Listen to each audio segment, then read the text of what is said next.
Welcome to episode 55 of Imperial Advisor. Today, we're going to talk about Gencon and the current state of the meta. Mostly it's on fire. That's the conclusion that I think most people have reached, especially based on the art. So I want to go through some of the good things that happened recently. Not to say that Gencon was bad, but the new tournament rules came out, which I've gone through myself and I think are absolutely fantastic. It is wonderful to see FFG and Asmodee and OP stepping up and getting that done. It's been promised for a while, but to actually have it there, to know that there's the ability of warnings and all that lark is fantastic. It may not directly affect 90% of the players, but it really will help the tournament organizers and the judges. We had the Crab pack finally announced, so that was pretty awesome. And we got a couple of cards spoiled. We're not going to go through them on this episode, if only because Owen isn't here, and I'm pretty sure Owen has some comments and things he'd like to get on it. We've had a couple of other things floating around, so I think some of the stores have started receiving the names for the upcoming next cycle. So we're not even halfway through the inheritance cycle and people are talking about the next cycle. I'm not sure if that's been actually released properly or not yet, but they do, the pack titles seem quite interesting and certainly suggest a developing storyline, which is going to be quite exciting. The FFG itself, now we did put up a post covering the Gencon event. Obviously there was the big tournament, which is one of the Grand Kotais, which is a big significant one, especially with the new promos there. There were a couple of issues with it, and a lot of them honestly are around communication between FFG and the player base, which unfortunately has become a common enough thing. I will say that anytime anyone raised any of these, Matt Holland went out of his way to get the answers that we needed and to feed them back to us, which was fantastic. So a couple of examples. The in-flight report didn't mention L5R at all, which now it didn't mention lots of games. There are lots of other parts of the FFG stable that were also left out, but Alpha 4 players were kind of hoping to have some announcement or some releases, especially because the Crab clan pack was announced just the night before. The Lion pack was announced that it was going to be available, and we were quite excited for that. We had actually planned to do an episode last week after that pack came out and cover the spoilers we got out of that.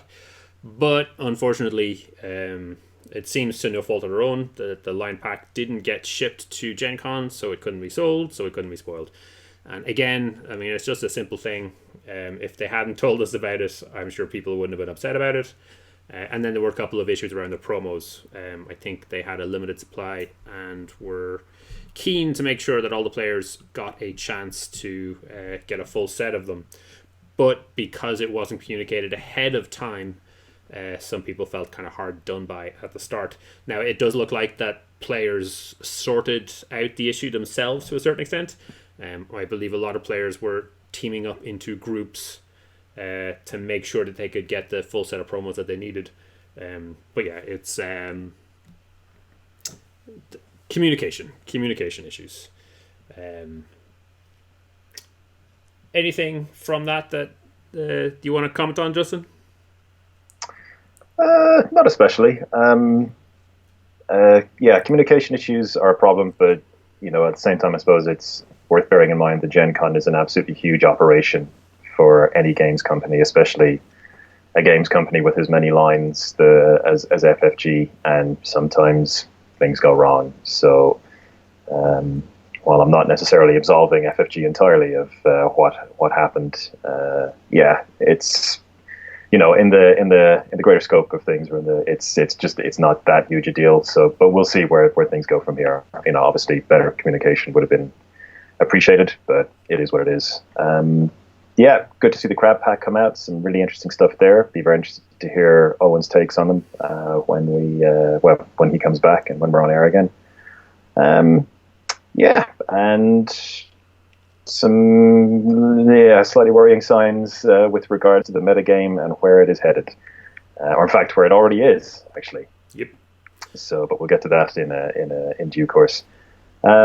Yeah, it's a little discouraging not to hear a huge amount of news, but the scuttlebutt is that we're a little bit too far out for the major Five Rings news that is supposed to be coming. It's a little bit far away to be kind of marketed at this stage. So, yeah, and I mean, you know, in 6 months' time, we may have an awful lot more to talk about. Yeah, and I mean, like we don't have any inside knowledge on this, but it is something that we have speculated before about the way they changed the rotation. Certainly suggests that the plan is to do a core 2.0, as it were, so to do a new base set in time for Gencon next year.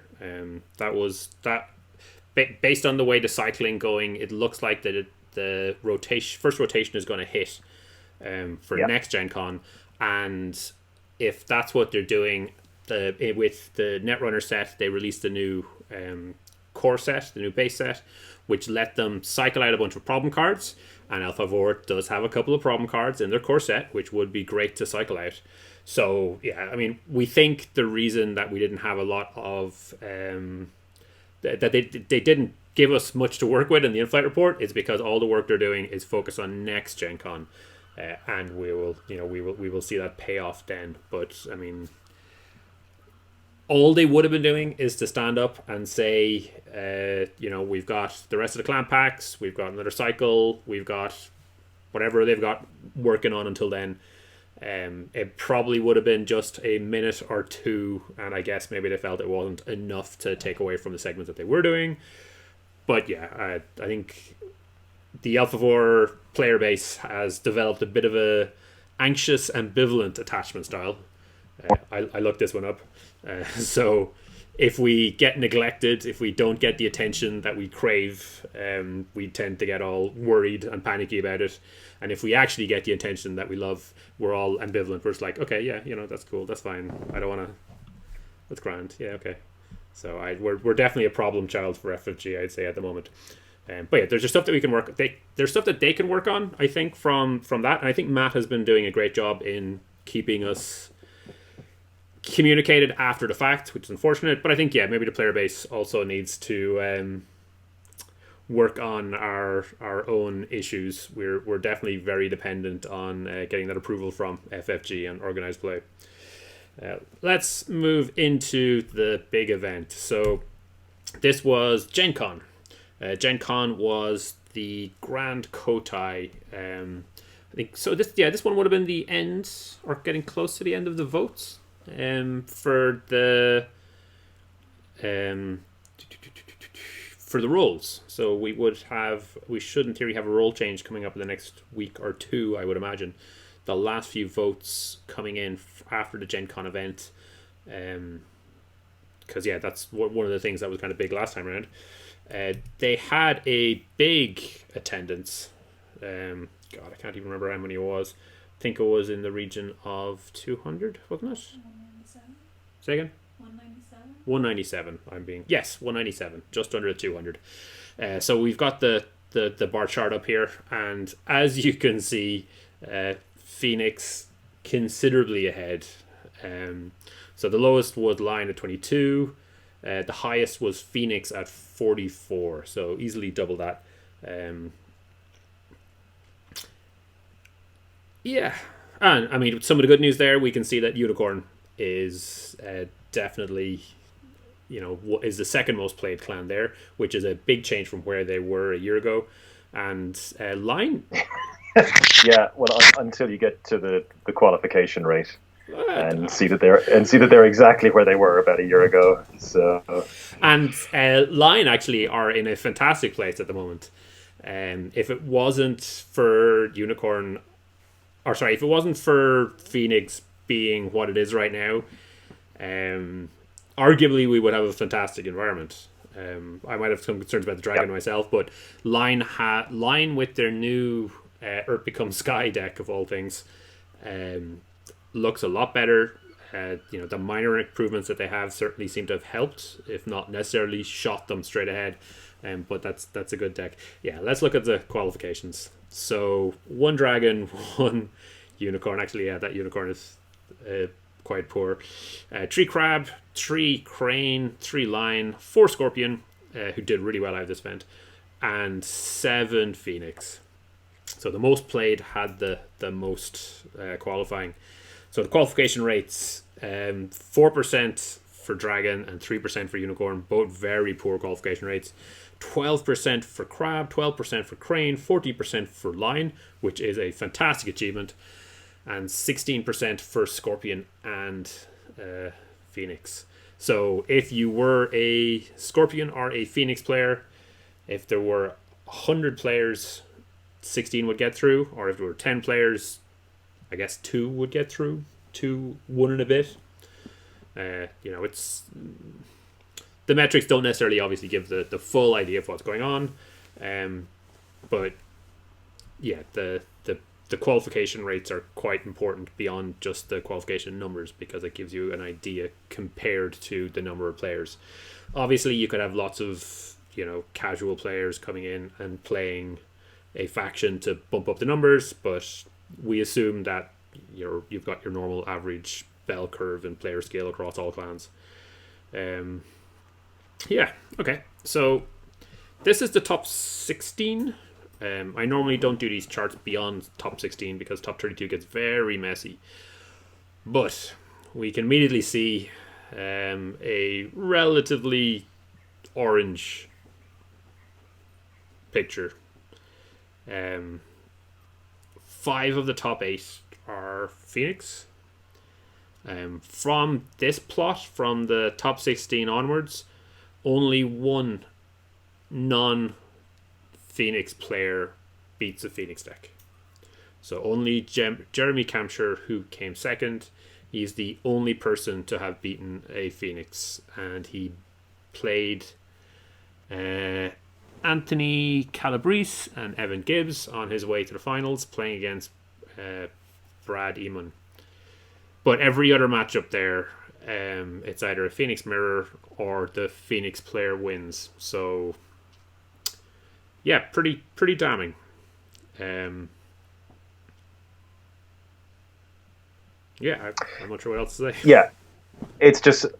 I mean, I suppose it's worth bearing in mind this is still a small sample size, but it's kind of worrying because this bears out pretty much exactly what we thought was going to happen ahead of time. And the Phoenix deck. Well, we'll get to that pretty shortly. Yeah. But we are back to the first few months of the game when Scorpion were doing this to every other clan and doing this in every single tournament. Now, whether or not Phoenix can continue this kind of dominance remains to be seen. We've got a Kota in Australia, I think, this weekend, and then there's Poland is in a couple of weeks, is it? Yeah, and we've got the US Championships Nova coming up soon. Yeah, and Nova as well. So we'll have to see what happens there. But certainly the indications are not great. Like the way the Phoenix deck operates and how it does what it does are all deeply problematic from a games design point of view, and very, very hard to deal with. Sorry, so the Grand Kotai has just happened. Sydney Kotai is August 10th to 11th. The Polish Grand Kotai is 22nd to 25th, so that's FFG Euros. Oh, yeah. Then Canadian Grand Championships are that same weekend, 24th and 25th. Okay. And then the US Grand Championships is the weekend after on the 29th to the 1st September. And then near the end of September, you've got the Italian Kotai. So hopefully something will change by then. But yeah, we're due to go into a pretty busy season, to be honest. The Polish Kotai is going to be the last Grand Kotai, but you're going into the Canadian and US Grand Championships. I'm assuming there's going to be a second, maybe a third US Grand Championships, because they're very specific, not nationals. And I believe the reason was so America could get a few more of them. But yeah, I mean, this event is the first kind of test bed for this deck. This is the first opportunity for it to be legal.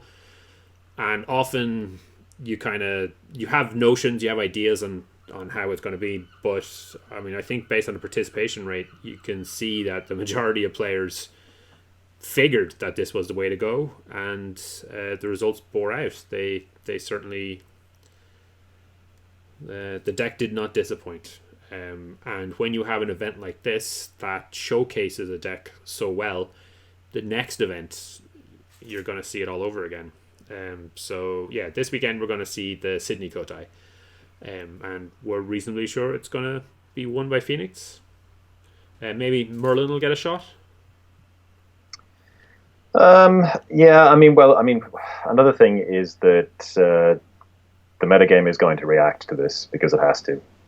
When you're faced with a deck this powerful, and certainly the front runners in terms of the capacity to react to it are Crane and Scorpion, I would say. Yeah. I'm not sure the other clans really have the mechanics or just the easy access to the mechanics you need to attack this deck. So I would expect Guest of Honor to become certainly to feature in a lot more Crane decks. And Scorpion decks have their own ways. Like they've got Kikuyo's. I think she was already pretty popular, but you might see a jump in her numbers as well. So yeah. I don't know. It's going to be interesting. That's for sure. It is a bit unfortunate that a deck like this has appeared and emerged basically just as a huge run of important tournaments is beginning. Yeah. But we'll see. All right. The next plot we have here are some of the percentages, just so we can get an idea. Obviously, the first place we kind of want to look at is those Phoenix percentages, which are, well, they're pretty good. So 70% up. I'll preface this by saying that this is descriptive statistics. This is not predictive. So this is literally what happens. This doesn't give you a firm understanding or an indication of what's going to happen in your next game or what's happening. But these are the games that happened, and these are the wins and losses that came out of it here.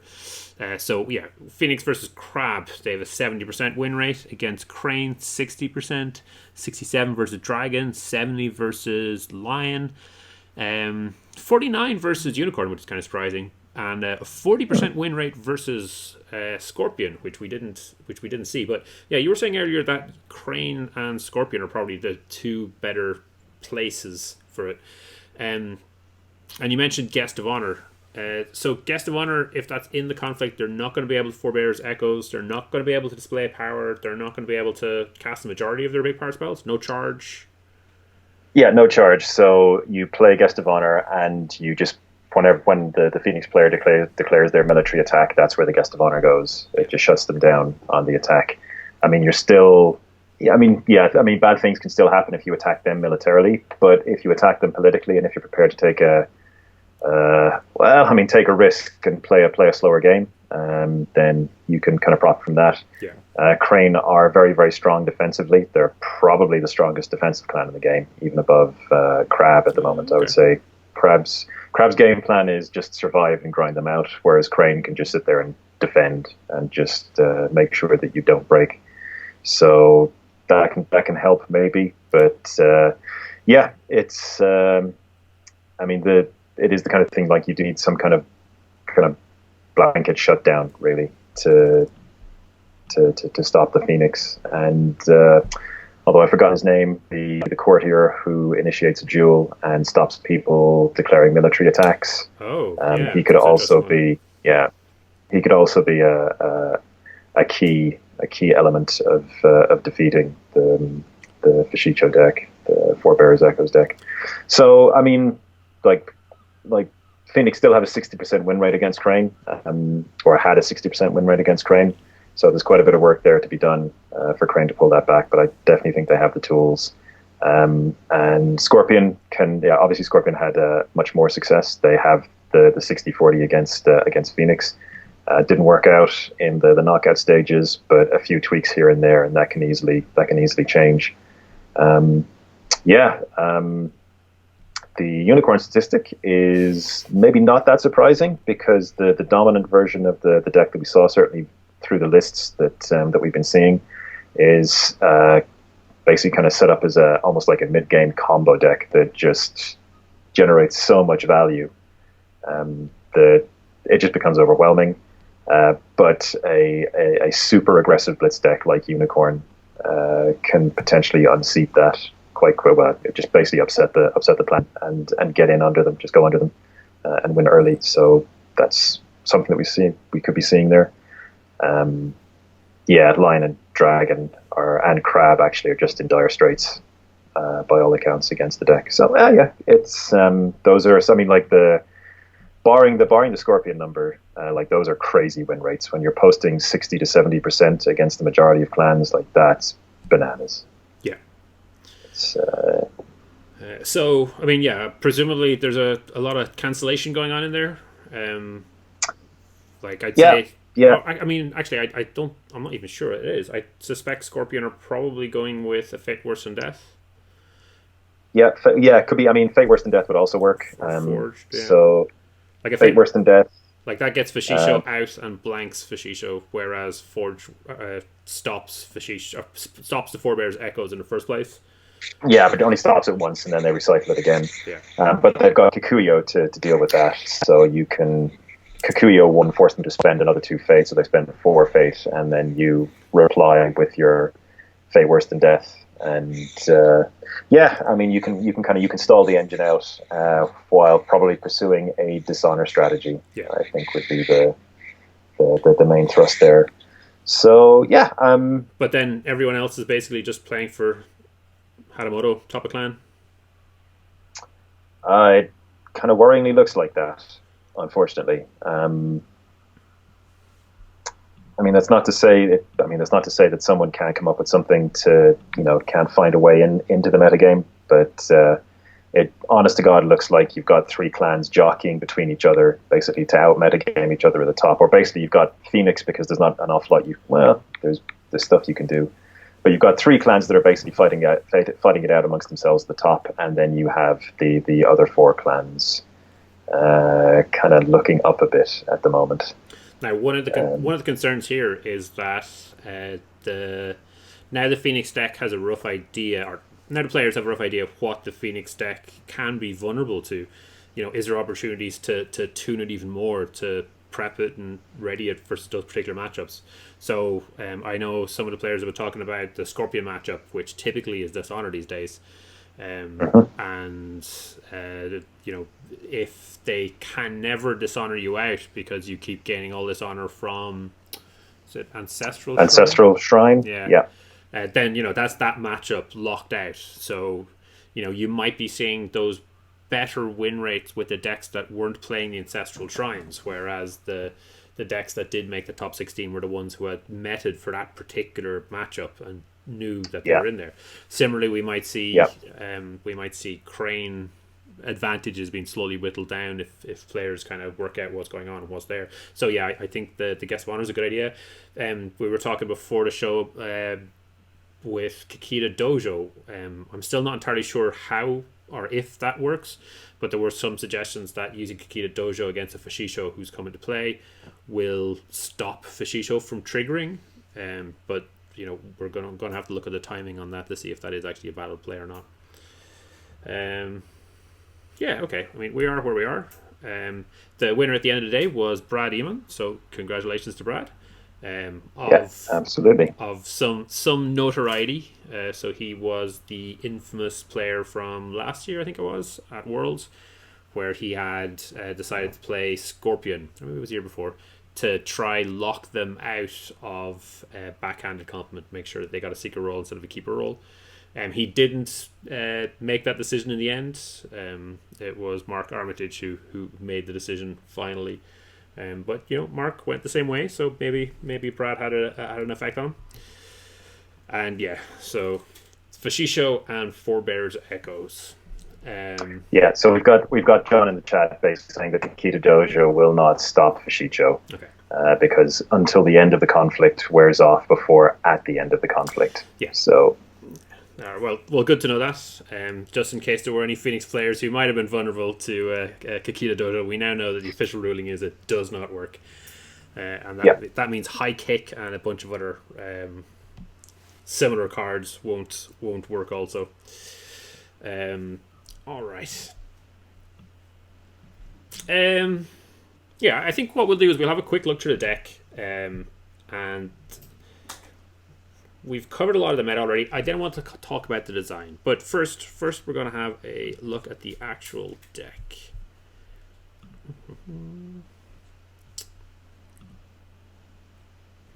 Or, as I'm about to show, zoom it in a bit. So these are the cards. We're just going to go through the cards bit by bit. Seem reasonable? So, Kyu Nasawa. Straightforward. You get to recycle all of your spells. Has been pretty amazing since we started. Ticks one of the boxes in the pillars of the generative gameplay. The 3 pillars of degeneracy. So here we've got recursion. All right, and then Kurai Mori. So is this on the stronghold? Yeah. Just to lock down those. So I mean the clans you have to worry about are the clans that will blitz out militarily early on in the game. So Kurai Mori under the stronghold means that if you do lose 3 fast provinces, then they have to have some additional trick, whether that's a captive audience or something else like that. Yeah. And they have to have it in time, in time to break your stronghold and not have it countered or anything else. So this will go into the stronghold. And of course, you can switch it to military and then bring in your Fushishos. Yeah, sometimes, if they attack you politically, then you can just go, well, now it's a military conflict, and here we come with the charges and Forebearer's echoes, and aren't you sorry now? So, yeah.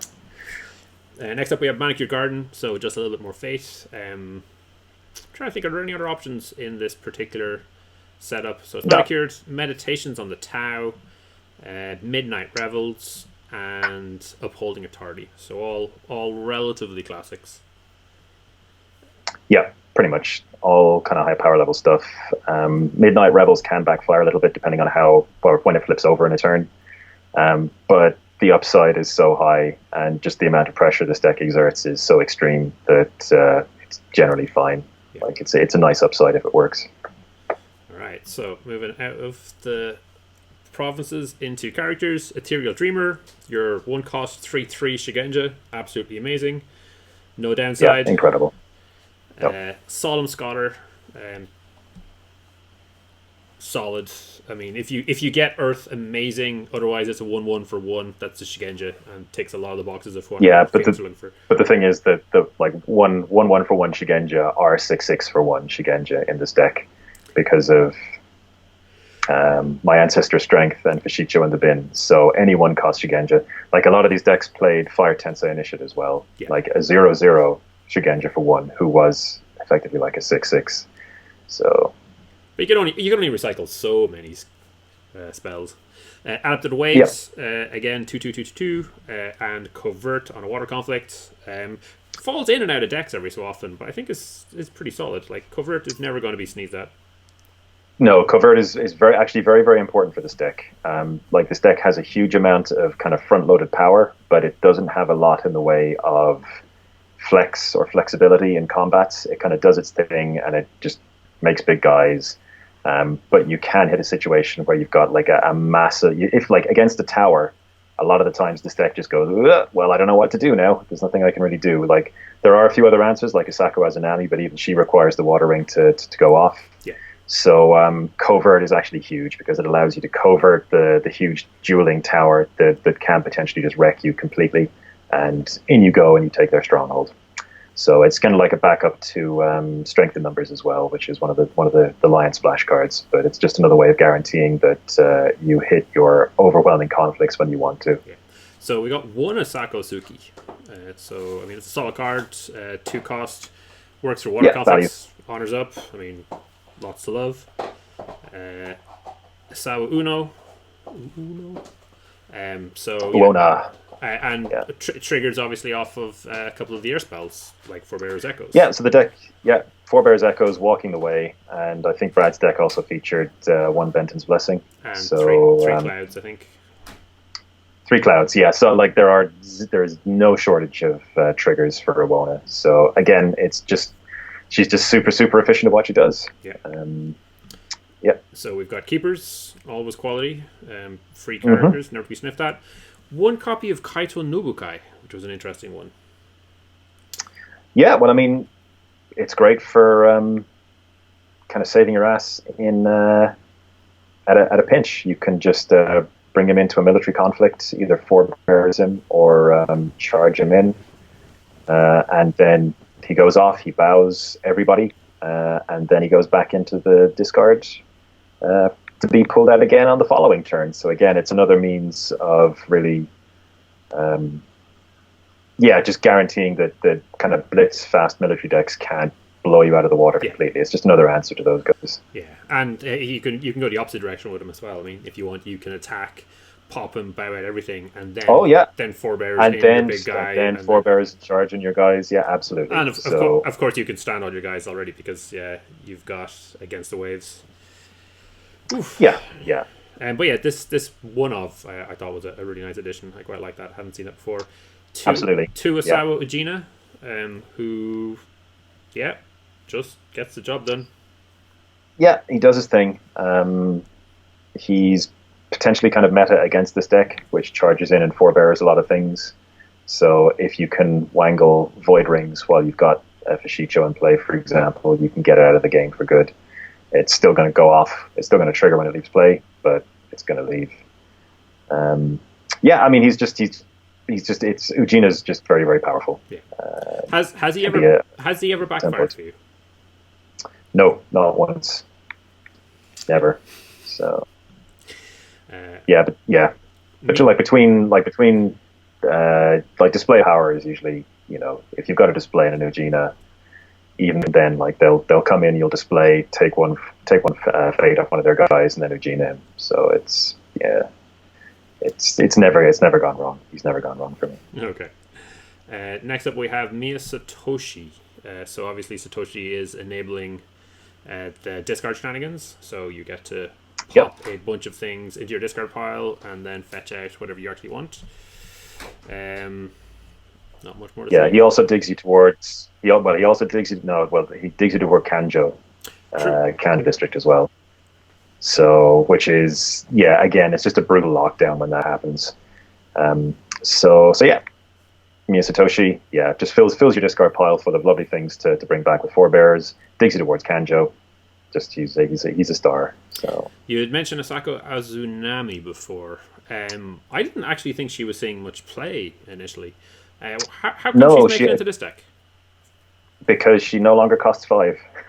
Her ability is amazing, but it's just the cost to reward just really isn't there. It doesn't deliver powerfully enough for what it costs compared to other things like Tadaka that you would play in her stead normally.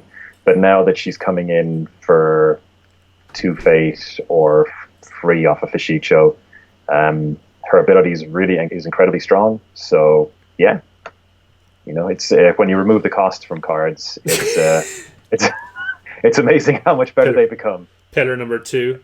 Resource acceleration. So Fashicho leaves play, or you get her in some other way, and then you attack water. Yeah, so or you attack water and you charge her in, or you forebears in, or Fashicho comes into play. There's a whole bunch of plays you can do. You can. It's or she comes in play. There's just a lot you can do, and then she will bow their strongest guy. She will straighten one of your guys. She's crazy. At 4/4, she's solid for the military and the political either way.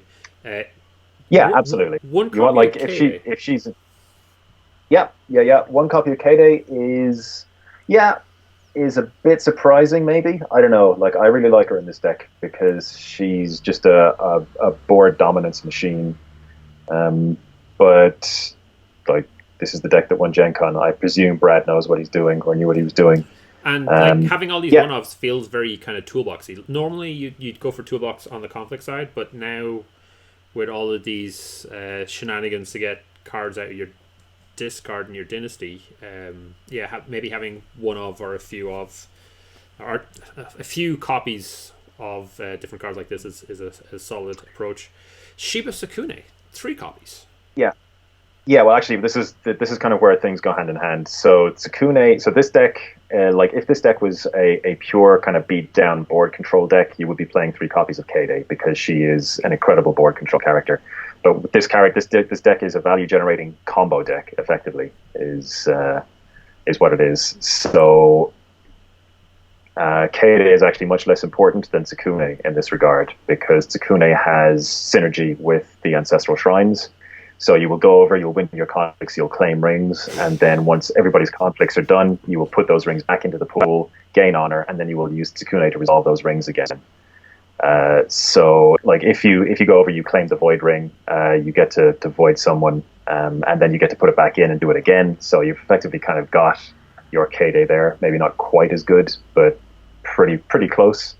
So yeah, like it's just a synergy. Like there's a little engine that's going on there with Tsukune, ancestral shrines.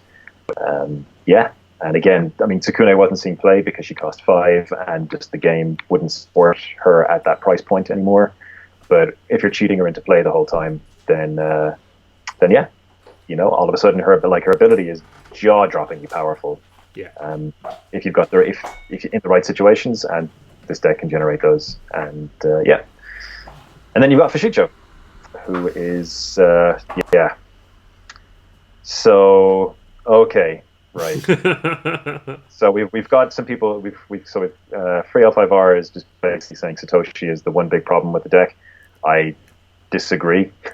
The deck actually. Concur, yeah. Yeah. So we talked before about basically the 3 degenerate pillars, or the 3 pillars of degeneracy in card games, and those pillars are recursion, which is basically playing the same card over and over again. Resource acceleration, which is basically, you know, decks work on a development curve, and certain cards will allow you to break that curve. Some cards will allow you to smash that curve into atoms, and Fushigi is kind of a component part of that. And then you also have card draw, which Phoenix have in spades as well, between Forgotten Library, Shrine Maiden, and their ability to win conflicts, so they can dominate the Earth Ring as well for a lot of the time. So now they don't have crazy card draw. They don't have crazy card draw, just but good they card have. Draw. Yeah. But they have good. But I mean, the thing is, like, that all the key cards in this deck, most of the key cards, with the exception of Charge, actually are spells, and Shrine Maiden draws those, and then the Stronghold recycles those. Yeah. So you also have a situation where each element is reinforcing all the other elements. And we'll see that once we get on to talking about the resource acceleration with Forebearers and Charge and stuff like that. Yeah, and I was doing a bit of testing with John versus the Fushigi deck, and obviously John's focus is on the Scorpion decks. And John has been heavily focused on the bid 1 Scorpion version, which is his particular niche. But with the Phoenix deck, like, when you're bidding 1, but they're able to recycle a card, and they're able to use their libraries to draw extra cards, you know, you're putting yourself behind with the bid 1. So I think that the favored approach for Scorpion seems to be switching back to that crazy bid 5. So at least you're getting into the options, and you're minimizing the benefits that the Phoenix deck gets from its recycling and its card draw, because you have to. Now, obviously, that puts a whole different spell, or a different approach on how the dishonor goes down, because you're kind of trading your dishonor for cards, unlike the bid 1 deck, which I know a lot of metas don't particularly agree with, but at least, you know, with that, every card you're not drawing, you're doing a point of honor loss for, which is effective for that particular kind of deck. But yeah, you can't afford to. You can't get away with it. It's just, it is what it is. Yeah, no, absolutely. And I mean, they're like, yeah, and as you're saying, like, I mean, again, this deck also plays Ancestral Shrine, which helps nullify the dishonor game as well. So that's just another element the deck has. So okay, so we're getting a bit of discussion in chat. So, like we've said, that Satoshi is the one big problem, and I definitely think Satoshi is a problem, but I don't think it's just the one big problem with this deck. I think this deck actually embodies an awful lot of problems. So we've got Akoto Hato saying... Yeah, Satoshi's an enabler. So we've seen it before. We've seen it with the Crab deck. Yeah. We've seen it with other decks before. Absolutely. So, like, the entire purpose of Satoshi is just to ditch stuff into your discard. If that's... and we've had Satoshi for like a year now. Pseudo card draw. Yeah, it's pseudo card draw. Yeah. But to say Satoshi is a problem... It really isn't. Like, I've played this deck without Satoshi, and I'm sure the Satoshi version makes it a lot more reliable, but it's a very different deck actually. The Satoshi version is very much a combo deck, like it's a value combo deck. The non-Satoshi version tends to be very, very heavy water and is a highly aggressive military deck that can just explode. That can just put incredible value on the table for very, very little cost and just dominate the board completely for the rest of the game. But anything the Satoshi deck can do, the non-Satoshi deck can also do by basically drawing into it, getting lucky with Walking the Ways, or so on and so forth. Yeah. The problems are still there. It's a reliability issue. Yeah. So, but it's also a different strategy. So the Satoshi deck is going to sacrifice a turn at the start of the game to buy out Satoshi and get Satoshi running, whereas the non-Satoshi version is just going to go balls to the wall and just try and beat you into the ground in 2 or 3 turns. Yeah. So they approach the game very, very differently. So the Satoshi value deck, like the military deck, is much more prone to getting dishonored out, which is where the Satoshi deck has a significant advantage in a Scorpion heavy meta, or in a meta game where Scorpion are a significant challenge. But the thing is, this is where we're talking about how the metagame changes. So if the Scorpion decks do kind of move into the bid 5 and no longer threaten Dishonor, then you could see a shift away from the Satoshi version and into the Blitz, like into the really highly aggressive version, which is more inconsistent and more prone to Dishonor, but is much more explosive and much more capable of winning a game inside a turn, inside a couple of turns. I don't know, like there's, I don't get enough chance to play the game significantly, to really know or really have like any kind of definitive insight on it. Yeah. But I don't know, like it's just an experience from lots and lots of years of playing card games. So basically Akoto Hato is making the counterpoint that there are fundamental issues with the game, and I would agree with that. But I think the problems, like as we've discussed before, I think the problems are actually with the card design. They're not with the basic rules of the game, which are very, very solid and very, very sound. But there are real issues with some of the card designs in this game, and we'll get to go over those again in a few minutes as well. So basically, while Satoshi is definitely a problem, there are an awful lot of other problems going on with this deck. So anyway, Fashicho is just a huge. So we're talking about resource acceleration cards and cards that basically break the curve or shatter the curve, the development curve of resources. So every single turn, like players are getting 7 fate. That's what you get at the start of each turn. You get that added in, and so your resources expand along basically they expand in a fairly linear fashion. It's not entirely linear because you get fate from other places like fate on rings and stuff like that, but it's pretty close. So ideally, that should give players a cap of what they can achieve in terms of the tempo plays they can make, and in terms of the resources they can expect to have left over if they make aggressive plays instead of conservative value plays. So Fashicho is a card that completely shatters that paradigm, because Fashicho gets to be both an aggressive tempo play and a high value play. So it gets to do both things. So it wasn't such a huge problem before because there was inconsistency, because basically the only way of cheating Fashicho into play was charge. So then you were looking for a situation where you had both Fashicho in a province, but you were the first player, because otherwise your opponent would attack that province politically and attempt to get Fashicho out of there as fast as possible, so you never got to trigger it. So there were a whole set of issues with the deck. But it was an actual deck out there that people played and people enjoyed. Like, it wasn't the top Phoenix deck, but it was an actual straight up deck. But it was a deck. So this is the problem. This is like one of the major problems that Forebearer's Echoes has created. Is not only is it another acceleration card, but it also removes a huge portion of the opportunity cost involved in playing Fashicho. Because now it doesn't matter if Fashicho is, like, if you've got charge if Fashicho is in your province, you've got Forebearer's Echoes if Fashicho is in your bin, and if Fashicho is in your bin, then you can just wait until Forebearer's Echoes shows up. And Fishicho in your bin is also doing other things with My Ancestor Strength and stuff like that. So what we have is we have a series of synergies. Well, actually, we had a deck that was pretty good, but not awe-inspiring. And then you have a single card in Forebearer's Echoes, which has basically enabled a whole bunch of synergies to work together and to produce something really, really quite overpowering. So anyway, Fishicho is both. So yeah, the problem is that Fishicho is now both a tempo play and a value play, and a card should not do that. It just shouldn't. A card can be one thing. A card cannot be two things. It should not be two things. Yeah, it really should not.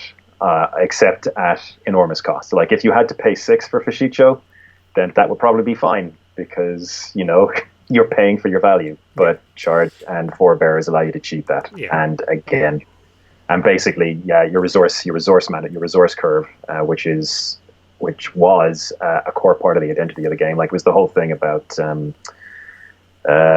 just characters leaving play. Basically, that your resources in play degenerated over time, and now with Fishicho and Forebearers, that entire paradigm is gone. Like, it's broken. You actually want your characters popping into the play as much as possible. So, we were talking about cancels earlier, and if they pay 2 costs for Forebearers Echoes, and it gets cancelled, and then they pay another 2 costs bowing the Stronghold, they've spent 4, which should be massive, but they get Fishicho out, who is a 6/6, and then after Fishicho leaves play, they get someone like K-Day in. So they've spent 4, but they've gained, I'm not going to say it's the full 11, but you're probably talking about maybe 8 worth of value a face. Like it's an absolutely fantastic investment, and that's after you've had one of your cards cancelled. Yeah, absolutely. I mean, and this is the problem again. Like, here we see the reinforcing synergies. Like, this is the problem with Cute Nasawa, which again, as soon as it was released, we basically all said, this isn't broken now, but just give it, but it will be. Just give it the right card, and this will be broken. And I think we've without getting ahead of ourselves, we've probably just arrived at that situation. All right, let's have a look at a few more cards before we get trapped into a Fishicho. So, absolutely, yeah. But I mean, these are like the underlying card design issues that are fueling this deck. Yeah. So the next one is Ancestral Shrine, which we've talked about before. It seems to primarily be the Scorpion meta card. Not exactly. I mean, it absolutely meta Scorpion, but it's also just an incredible combo value generation tool. So you charge in. It just with Tsukune in play, it allows you to contest and win whatever rings you aim to contest for the turn, and then get double use out of them. Oh, I see. So you can double void, double fire, double earth. So it just gives you just the value you generate with this card and Tsukune is immense. And again, this was a combo that we identified. It was identified when this card was released. We said, this is a little combo you can do. But Tsukune really didn't have a deck that she was particularly good in at the time. Yeah. Tsukune also costs 5. The game is a little bit hostile to her for glory. But now when you bring her in, you can so basically you can win your rings. She comes into play. You spin her. Yeah, you cycle your rings back in, and she still has 4 glory to take the favor. On top of other things, like you've got other ways of you've got the keepers and stuff like that. So it's part of an engine. So it's part of a value engine for this deck that also just happens to make you almost like it significantly buffers you or insulates you against Dishonor decks. Yeah. So that's the Crab and Scorpion matchups, both of which are quite good. I know we haven't been talking about Scorpion in the realms of Gencon, but as we've seen again and again, our Crab deck is one that can never be ignored. Because if you do, you'll lose to them in the finals, like so many players have been. Yeah, well, absolutely. I mean, but the thing is, like Crab have been doing the value thing for a long time as well. They've just been doing it from a different direction. So Crab pay up front, but then they just keep on saving the character over and over and over again. So they keep on generating value, in a different way. Whereas Phoenix is basically getting huge amounts of stuff for free that then goes, that then comes back, that then goes, that then comes back. Crab would just be like, okay, I'm paying for Casada now, I'm paying my 5 + 1 or whatever, and then you just keep on saving them. So this is, I mean, this is why Crab was so powerful for so long, was that they were doing very much the same thing, which is completely shattering the resource curve of the game, but just in a different way. So, but the problem, I suppose why this is so much more dangerous is that it's got a whole lot more supporting synergies, and it's much more aggressive than the Crab version. Yeah. And being aggressive, like attacking, is better than defending. So attacking wins you the game, defending doesn't. So right. Next one we have is Forgotten Library. So classic card draw. It's always going to be fantastic. So it's a straight up better replacement to Imperial Storehouse. With Imperial Storehouse, you pop it, it's a one-off. Yep. Typically with Forgotten Library, will you hold on to them? Or does it kind of depend what you have? It depends. It depends on the game state. Usually you will hold on to it, but there are situations where it's just not going to be worth it, and it's more important that you see dynasty flips than it is drawing a fake card. But so, at absolute worst, it's a better version of Imperial Storehouse, which is one of the most played cards in the game. But you always have a choice with this. Kanjo District. Jesus, broken beyond belief. I hate this card. I hate this card so much. They flip Kanjo District, which Satoshi incidentally will fetch for you. If the Phoenix player gets the Imperial favor, chances are they're never losing it ever again, because they lose it when they play Kanjo, but it gives you so much control over the game. It allows you to just dominate conflicts every turn. And again, with Satoshi, you get to choose which province you put it on. So you just put it on your most defensible, non-broken province. And your opponent has conniptions trying to break it. That's. Then we have the Imperial Palace, which is another Imperial card. Again, a mainstay in many decks, just helps you get the favor. And that moves us into the conflict side. So the first one we have is 3 copies of Cloud the Mind. This has been a popular card for a long time. It solves a lot of problems. I'm not actually sure what, if anything in particular, it is set up for. But there are a lot of power cards out there. Yeah, it's too good not to play. So even if you're playing against a deck with let goes, if they draw their let goes and you don't draw your Cloud the Minds, you're happy. If you draw your Cloud the Minds and they don't draw their let goes, you're happy. So really, the bad situation is where they draw an equal number of Cloud the Minds, an equal number of let goes to your Cloud the Minds. So I don't know. This even being the only attachments in the deck, it's still going to be pretty good against decks packing attachment hate some degree at the time, and obviously that's enough. How does this work against Fashisho? It doesn't. Fashisho can't have attachments. Can't have attachments, of course. Yeah, that would have helped. But this particular deck, and as John is pointing out, it's gonna trigger. Yeah, it triggers Uona. But this deck didn't have any attachment control so far, did it? So it really doesn't. Guard, it would have been Mia Mystic, or it would have been, I guess, hand to hand or something like that. But no, we're not looking at any attachment control at the moment. Does it need it? No, probably not. No, it really doesn't. So, I mean, you could put some in, and it wouldn't. I mean, it wouldn't be a bad idea, but you really don't need it. Again, this is one of the. So, previously, if you spent 5 fate for Itsukune or 7 fate for Itsukune, plus 2 fate on her, and someone clouded her, it was a catastrophe, because you'd invested 7 fate into a 4/4 character, and that's just not good enough in this game. But now, because you're bouncing Tsukune in and out of play, Tsukune's her actual value, her actual fate value, is almost nothing. It's incredibly low. It's maybe a couple of fate, maybe. So you get Tsukune to play, they cloud it, and then Tsukune's leaving play anyway, so they've basically just lost the fate. Yes, you just go, fine, okay, I don't get to use her this turn, but then she leaves play, and then you just you get another Fashicho, and you get Tsukune back into play again. So you don't need to worry about people clouding your stuff, really. You just don't care.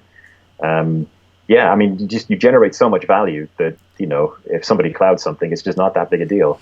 But if this is the meta, does this mean that the Barcha, I'm struggling to think of cards, but Sashimoto cards like that, big cost attachments might actually be powerful in this particular environment if the Phoenix deck, which is the dominant deck, isn't playing attachment control.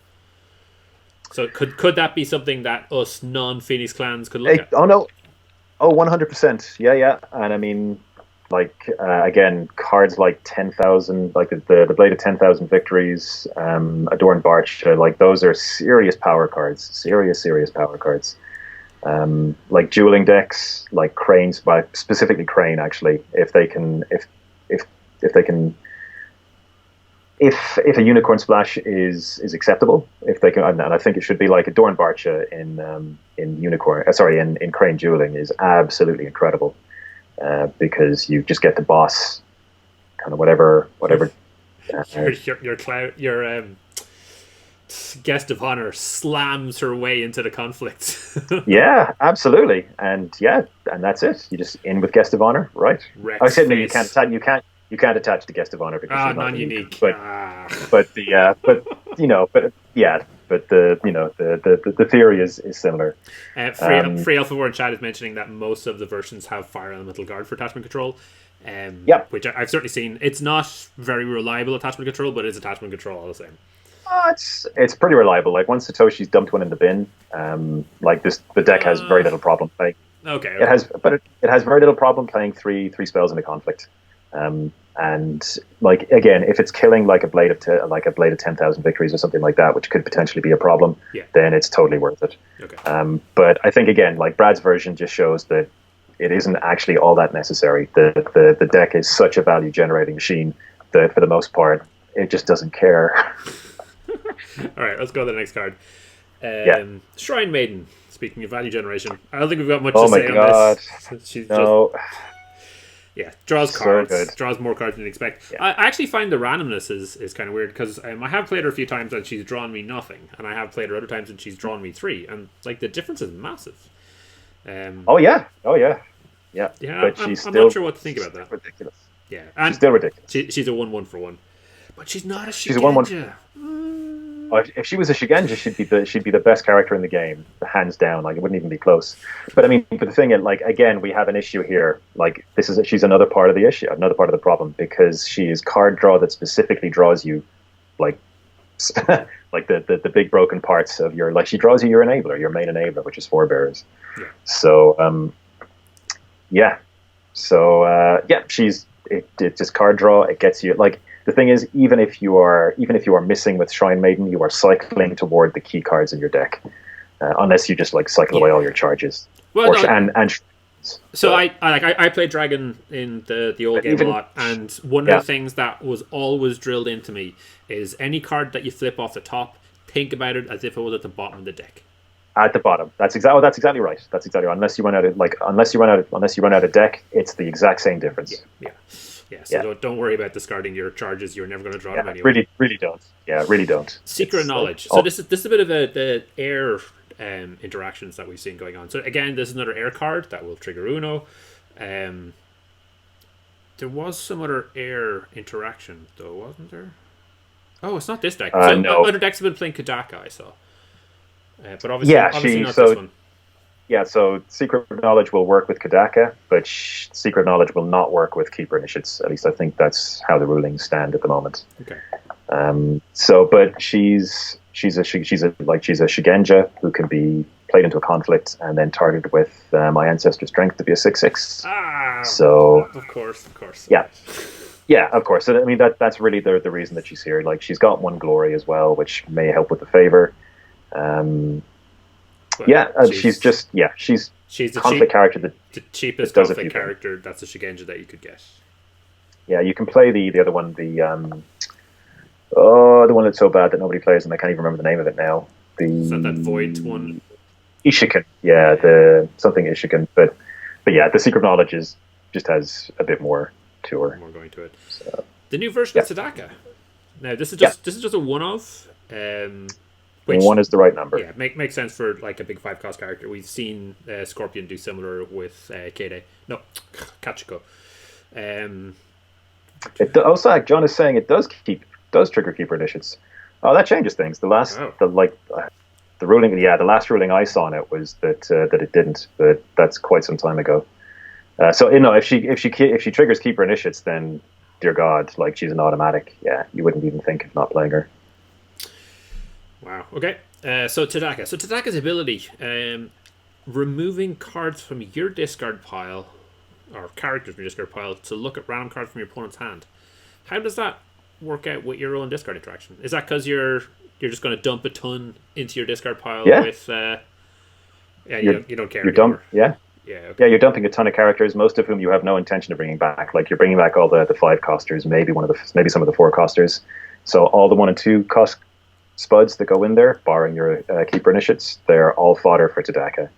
And Tadaka is amazed. Like he's not that great in kind of games that go quickly, just because they go quickly. But in longer games against highly defensive decks, he's super, super good. So you really only need the 1, because over a long game, you're going to see him. And how will you play him? Like, how many cards are you looking to do? Will you essentially go to randomly discard one of your opponent's cards, or will you burn everything you can, look at their entire hand, and then pick whichever one you want? Depends on how much fate you put on him, probably. Like if he comes in and he's got 0 fate, you're burning everything just to take a look at their entire hand and pick their best card. Yeah. Because policy debate is pretty good, I hear. It's fair. But like if he's fated up, then maybe you take a more conservative approach. Like it'll depend on the game. Like if you're in a situation where value is more important, then you'll take a look at fewer cards, or maybe you burn to see most of their hand or all of their hand, and then just hit random ones after that, which is probably actually the way to do it. But I love the way Tadaka gets restricted and then comes back with a new version that has the card text of another card that was restricted. Yeah, it's quality Phoenix style. Yeah. I love it. All right, next card. Yeah, and like as Hato says, you don't buy him, which is absolutely you don't buy him. You disguise him in. But like I said, if he's got 0 fate, then you burn everything at once. But you might find situations where he does have fate on them. They're kind of rare, but they do happen. In which case, you might play a more value-oriented strategy with him. 1 assassination. Mm-hmm. You're presumably with the Ancestral Shrine, your honor's well under control. You're triggering air all over the place by the looks of it, so you can afford to drop some honor. It deals with problems, especially early game. Yeah, absolutely. It's just, Assassination is a very good card. Again, once you're in the cut and people, like opponents, get to see your deck list before you play, it just lets them know not to try anything kind of funky or cute, like putting 3 fate on like a Brash Samurai or something. Yeah. Because that Brash Samurai could vanish in a puff of smoke. So yeah, it's just super valuable. And again, you're going after the air ring pretty frequently, or frequently enough, that you can gain back 2 of the honor that you lose from the assassination, and the Ancestral Shrines will also gain you honor. So it's the opportunity cost of losing 3 isn't nearly as big for this deck as it would be for others. And yeah, as you say, even if you never actually play it, the fact that it's there can end up making your opponent change completely the way they play their deck. Yeah. All right. After Assassination, we've got 2 Bonsai, which seems to be a standard, super efficient card. You don't want to play 3 because you get 2 locked in your hand. 2 seems to be the right number for a lot of decks. Betten's Touch, just the 1. So bow a friendly Shigenja, honor a character. Yeah, this was a bit of a surprise for me. I think this is kind of a suboptimal card in general, but like there are some really high value targets in this game, like Tsukune. In this deck. So like obviously honoring Tsukune turns her into an absolute monster. So I can see it being worth it, and it's another air spell for Uona. Yeah, of course. So yeah. That definitely shows why she's been a 3 of in this deck. There's tons. Oh yeah, absolutely. I mean, I think it's like if there are any if there is a questionable card in the entire list, it's this one, I think. But I can also see why it's in there. Yeah, and maybe the one of is there to give you options, because obviously if you play it, and like and Koriyama saying it's a spell. You can use it to bury your own character if you need to for stuff like Upholding Authority. 2 Censures. So you're hoping to get the favor. Yeah. This is a bit of... Although, in fairness, sorry, just speaking about Upholding Authority, because this deck tends to attack with low force individual or low skill individuals anyway, it doesn't tend to commit high skill people to conflicts. It just generates them inside the conflict. It's pretty proof against Upholding. So just a aside. But yeah, Censure. Every good deck needs a counterspell. So yeah, happy with. Yeah. Next up, 3 court games. Again, you've got plenty of high glory. It's one of the few boosts you can get in political conflicts, so it's been a mainstay in decks for a long while.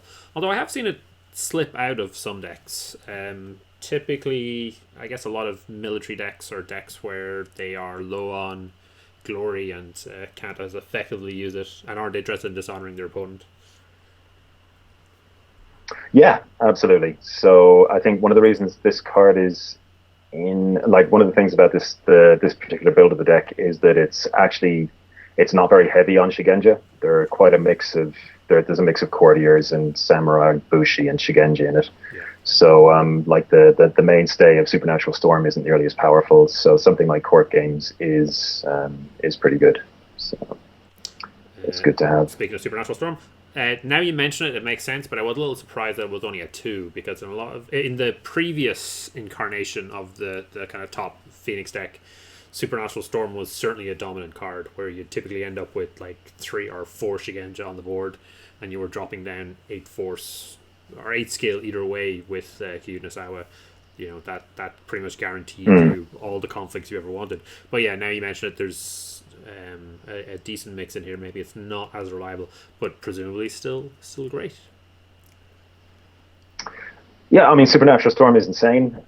It's not a card you necessarily want to see early because your early game is hopefully Mia Satoshi and not too many Shigenja. Yeah. But late game, when the deck has built a pretty wide board, it's still going to do some serious work. But it's not a card you want to have clogging up your hand necessarily the entire game.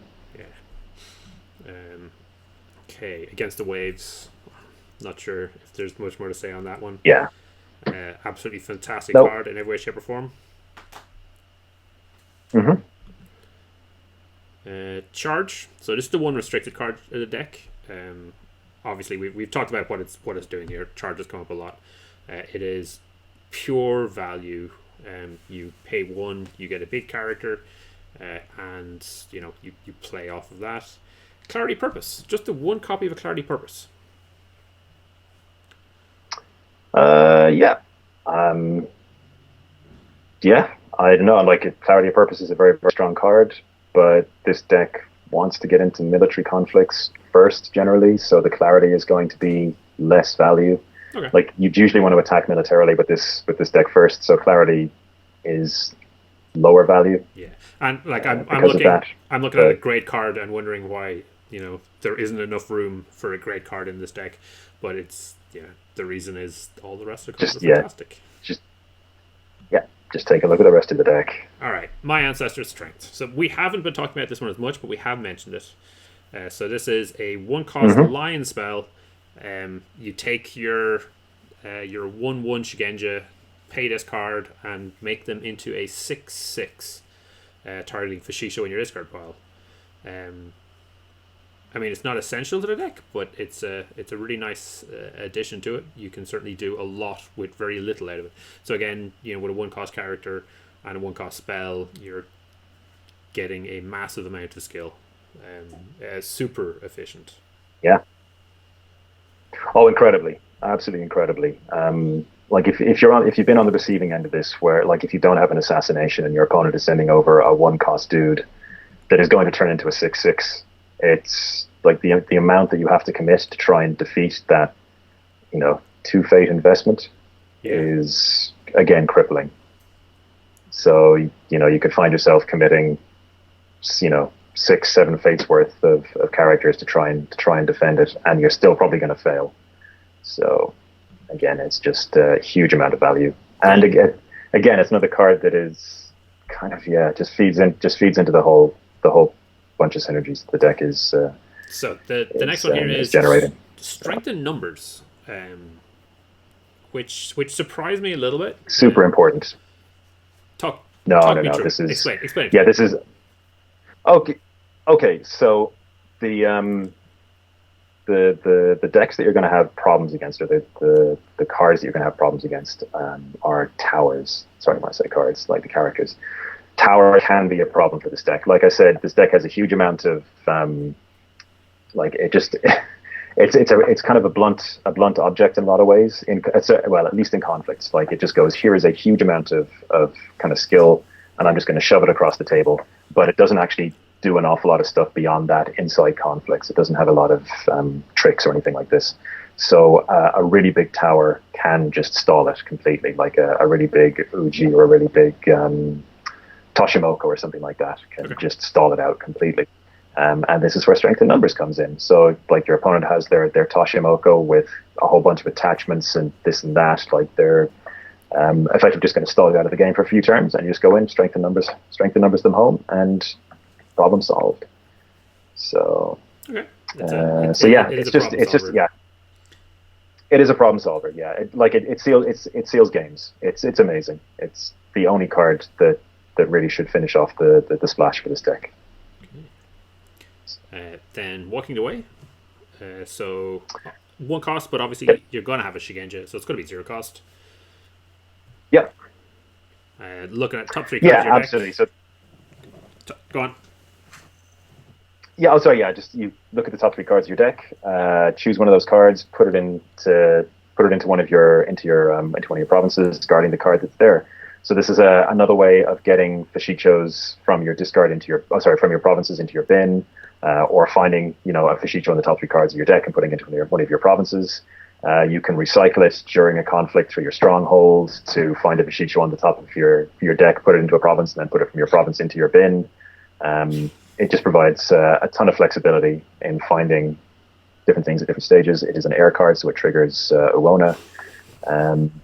It's just it's a minor enabler. It's not like a flashy all-star, but it does an awful lot of work during those games. And actually the most important thing is it shuffles your deck. So Forebearer's Echoes puts cards on the bottom of your deck. So you Forebearer's a Fashicho, it goes on the bottom, and then you play Walking the Way to shuffle your deck and get that Fashicho off the bottom of the deck. So probably. So if you have one of these in your opening hand, you're probably going to use it initially to get down to a Fashicho, but after that, you're basically obviously that helps, but after that, you're trying really to use it to recycling into Fashichos and then to maximize the potential. Yeah, absolutely. So you're just shuffling. Yeah, you're shuffling Fashichos off the bottom of your deck so that you can hopefully hit them again and generate even more value for super cheap. Okay. And it's important that only the card in a province gets discarded. You look at the top 3, put one of them into the province, and shuffle the rest. So the other 2 still stay in your deck. Okay. Yeah. Display of Power. I have to admit, I was really, really hoping Display of Power was going to get restricted in the last turnaround. Yeah, like I think it's really fantastic in decks playing Censure, and a lot of decks play Censure. But one Display of Power has a tendency to lock down the favor for you, which isn't even really what it does. I mean, in theory, what it's doing is it's triggering the ring is the big deal, but the fact that it claims the ring, I mean, you're taking one of your opponent's rings for the favor away from them and then giving it to yourself. So there's like a net switch of 2.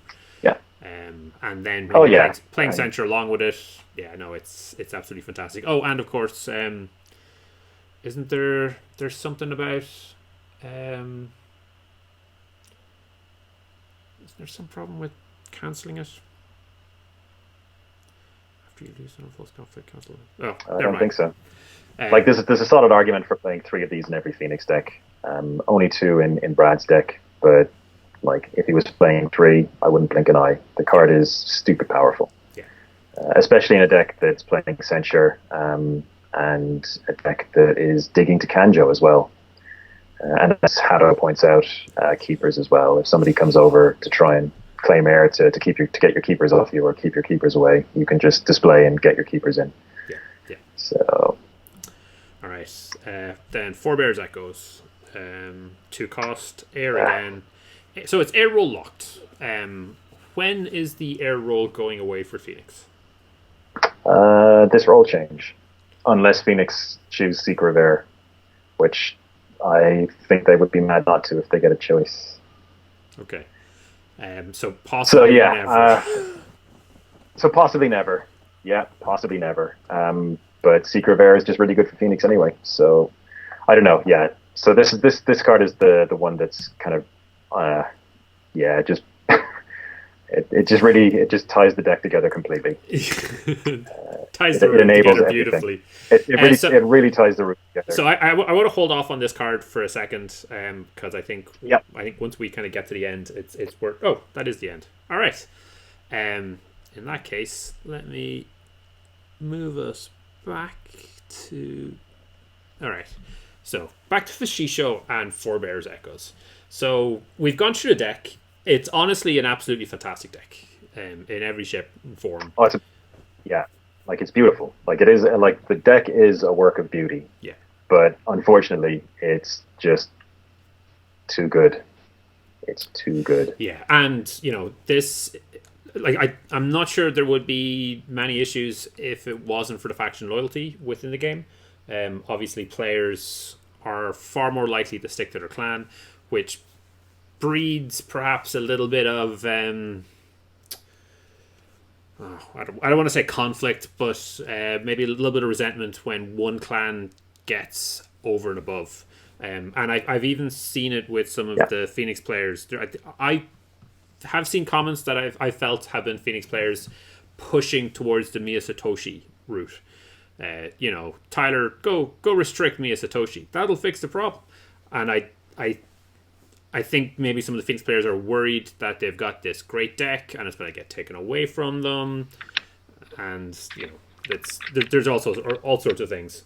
But what I want to do is I want to talk a little bit about this. There is no way, to my mind, that this combo of Forebear's Echoes and Fashisho was missed. No, zero chance. Yeah. Zero chance. So, I mean, we can take it that the playtesters are good at their job and this was here and this was obvious. So the only conclusion I can come to is that Tyler decided to shake things up a bit and put some cool cards into the environment.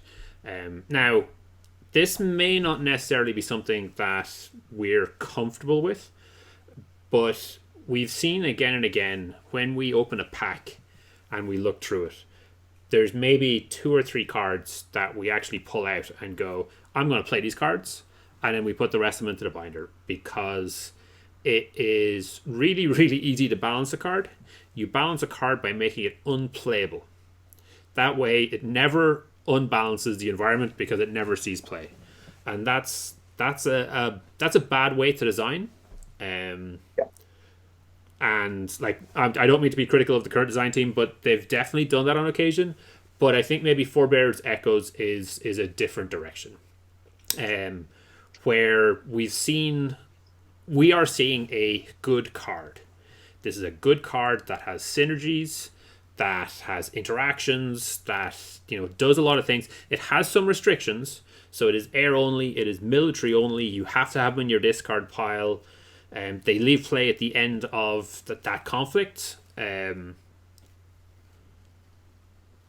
obviously, it is a spell, so Kayuden Nasawa had to have been factored in, and Fashisho is a card that it isn't a surprise it works with. So to me, it feels that this deck was designed intentionally by Tyler. Is this? He recently did say that he's keeping an eye on things, he's looking at it, but he needed a little bit more data. And I think maybe we can say now, after one event, which is a single sample size, that the deck is maybe a little bit too good. But are these the kind of cards that we want to see? Like if the next pack has a superpower card for Scorpion, and the next pack has a superpower card for Dragon, and the next pack, is this level of cool card something that we want?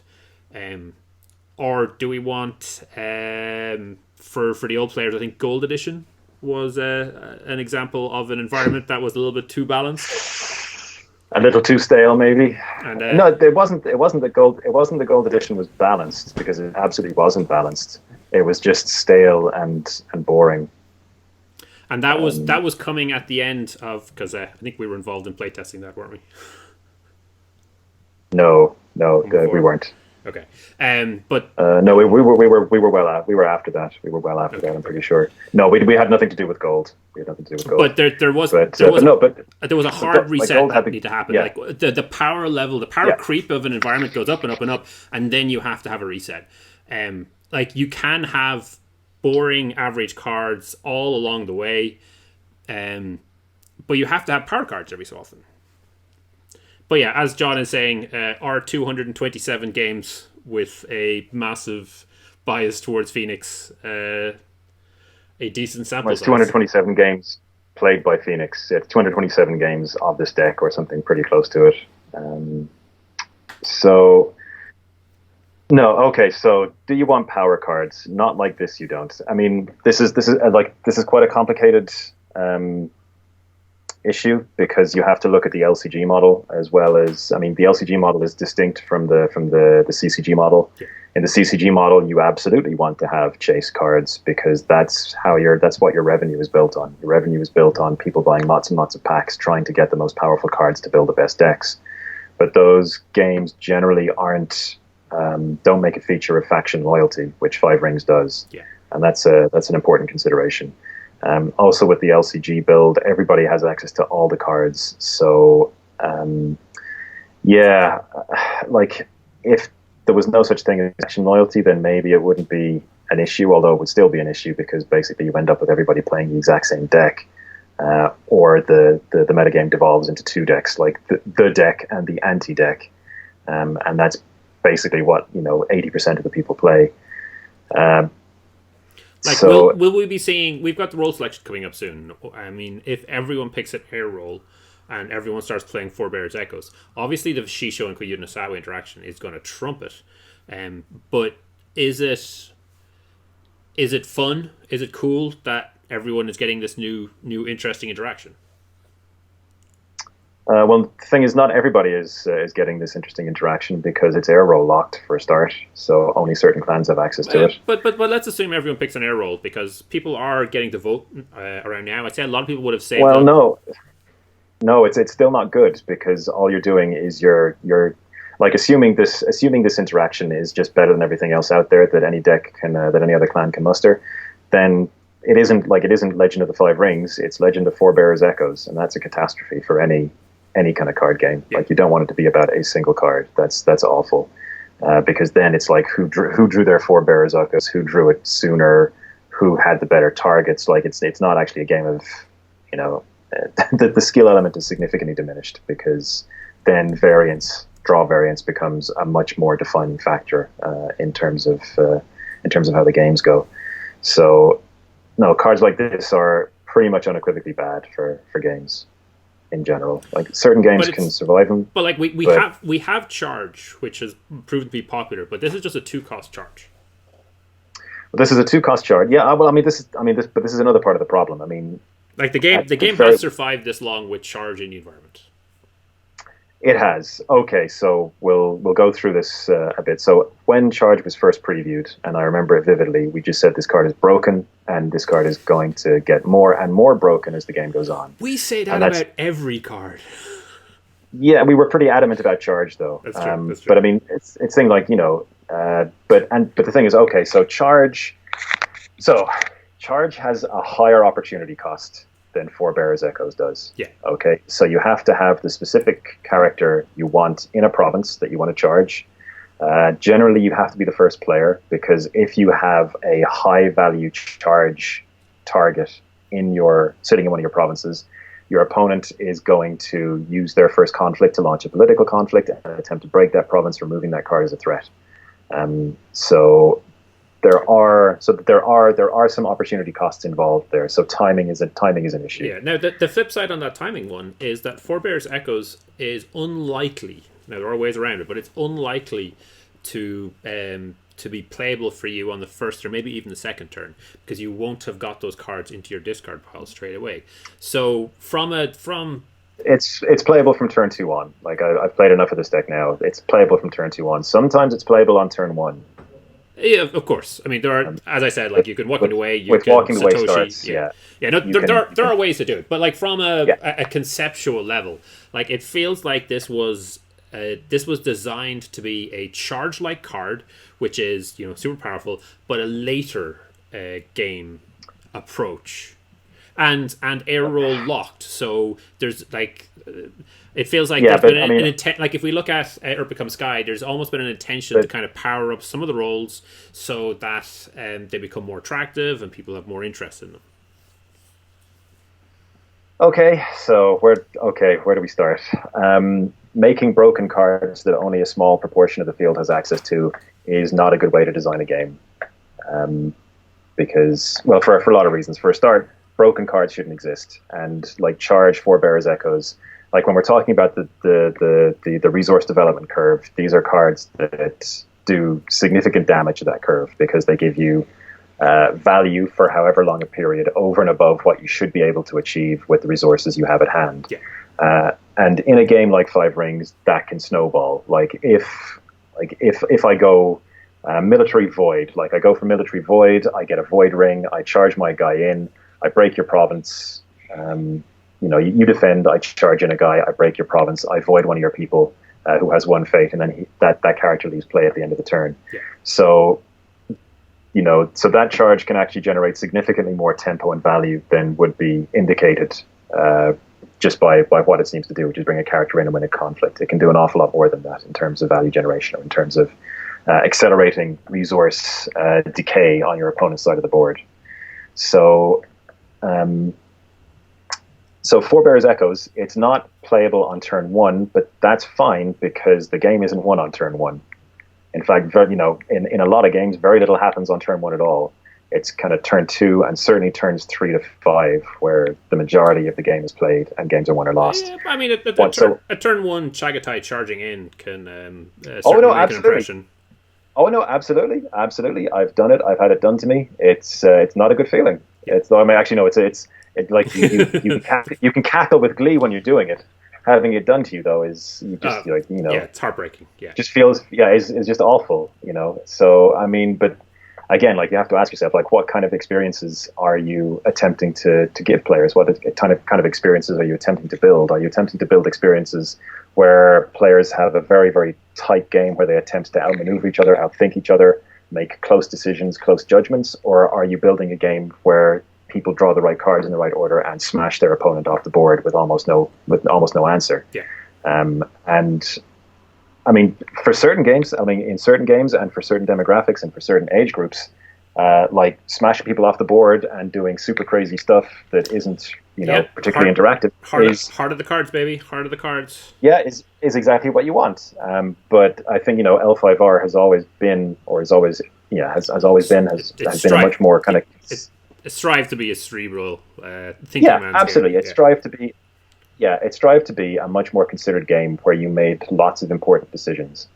And cards like Charge in combination with cards like Chagatai can completely destroy that. Cards like Forebearers Echoes in combination with cards like Shicho can completely destroy that, although in a slightly different way. Yeah. And so, again, but these are cards that accelerate your resource generation to, potentially, a whole turn, maybe even more than a whole turn ahead of your opponent. And that's a ridiculous, that's clown shoes as far as actual game design is concerned. Like that just shouldn't be happening at all, under any circumstances. Because again, like the situation there is that it's no longer a game about making decisions and outplaying your opponent and trying to work your way around things. It's a game about I drew the right cards in the right order, or early enough that my opponent couldn't really respond, and I just blasted them off the table before they could do anything.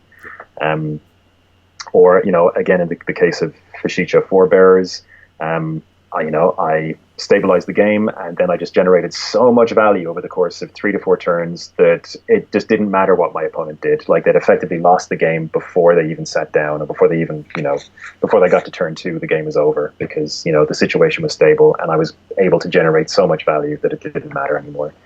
And that's really bad. Like that's not good for a game, because what you want in a game is you want players to feel that they have agency, that their decisions matter, that their choices matter, and interactions certainly decks like this take an awful lot of that away, because if you don't hit a certain target, like basically almost taking them out of the game before, say, turn 3, if you don't hit that, then you've lost. Then like the range of decks you can play is extremely narrow, and it just has a huge knock-on effect of in terms of like how the meta plays out. Yeah. So yeah, okay. So Kodayama is saying, isn't that the essence of a duel, to have a winner decided before the first draw? Well, sure, except this isn't a duel; it's a card game. So it's we can kind of try and romanticize it as much as we like, but ultimately, this isn't when you sit down across from an opponent, it isn't actually like two dueling samurai. You are playing you're playing a logic system that you're attempting to rig to your advantage as best you can, and you're making decisions to basically shift the interactions in your favor.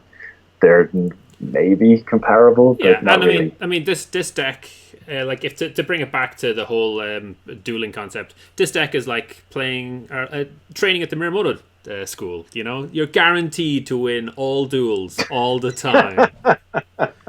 Well, I wouldn't say guaranteed. No, you are, because if we're going up against Kikita, we stab them while they're asleep, kick dust in their face, whatever it takes. Winning is all that matters. Yeah. With the current environment, I think you play this deck. Play this deck, or you play a deck, or you play a deck to beat this deck. But even saying that, I mean, I think from that perspective, we're really talking about Crane and Scorpion, and I think that's to do with their cancels. Yeah, like I think Crane and Scorpion have the tools. That's not to say that other decks. I mean, the thing is, like, this isn't some like 90%, win rate juggernaut. Like it doesn't have win rates on that level, but it's kind of close in some cases. Like it's getting there. But yeah, in terms of like the dynamics and having the tools to attack what this deck is doing, I think Scorpion and Crane are the best set up to pursue those avenues. But honestly, that's if you're a Scorpion or you're a Crane player, you can play your clan meta against this Forebear's Echo deck and have a chance. Feel like you've got a shot. Yeah. But I think so. I think if you're many of the other clans, you don't. Yeah, I mean, but you don't really. I mean, you really don't. But like when you take a look at it, like when you're facing down win percentage, like if you've got a 30% chance to win, like if we take these descriptive statistics as predictive, like if they do predict what your chances are, then if you've got a 30% chance of winning a game, that's brutal. That's awful. Yeah. So it's hugely discouraging. Like, and this is a real problem. Like, these are the kind of cards and the kind of decks that actually kill games. Like even games like Magic the Gathering have nearly been killed by stuff like this. If anyone played back, like if anyone remembers like Combo Winter a long time ago, which was a completely non-interactive deck that just played a whole bunch of artifacts, played a land that generated blue mana for every artifact you had in play, and then just used an X card draw effect to first draw a ton of cards, and then to make your opponent draw their entire deck and lose. But yeah, it was incredibly powerful, incredibly consistent, incredibly kind of not fun, and it almost killed Magic. It almost killed Magic the Gathering.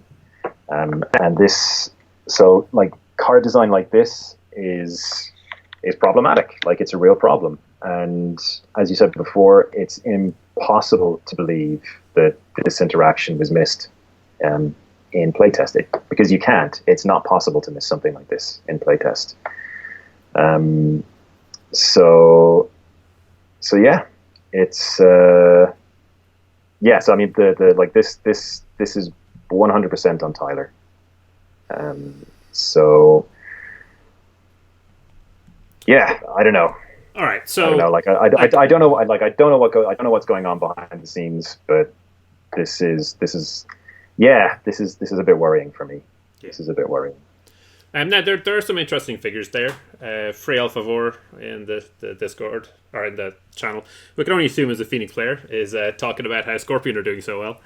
And they certainly. No. Actually, no. What he's saying is Scorp is crushing everybody, but they make posts crying about Phoenix. But Yeah, I mean, Scorpion like Scorpion have had massive second day qualification rates for the last year compared to everybody else, but yeah, have struggled in the cut. There's been like a lot of debate over that. One of the arguments was, maybe the deck lists, the open deck lists, are causing problems for them, especially because the Scorpion decks are often quite unique. You don't always know what's in a Scorpion deck when you sit down. Like, you've got a general idea.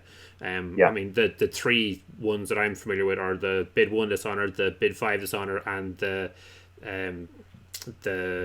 Conquest style deck, which is a different direction. But even within those, there's so much personalization that you can do that you're never quite sure what you're going up against.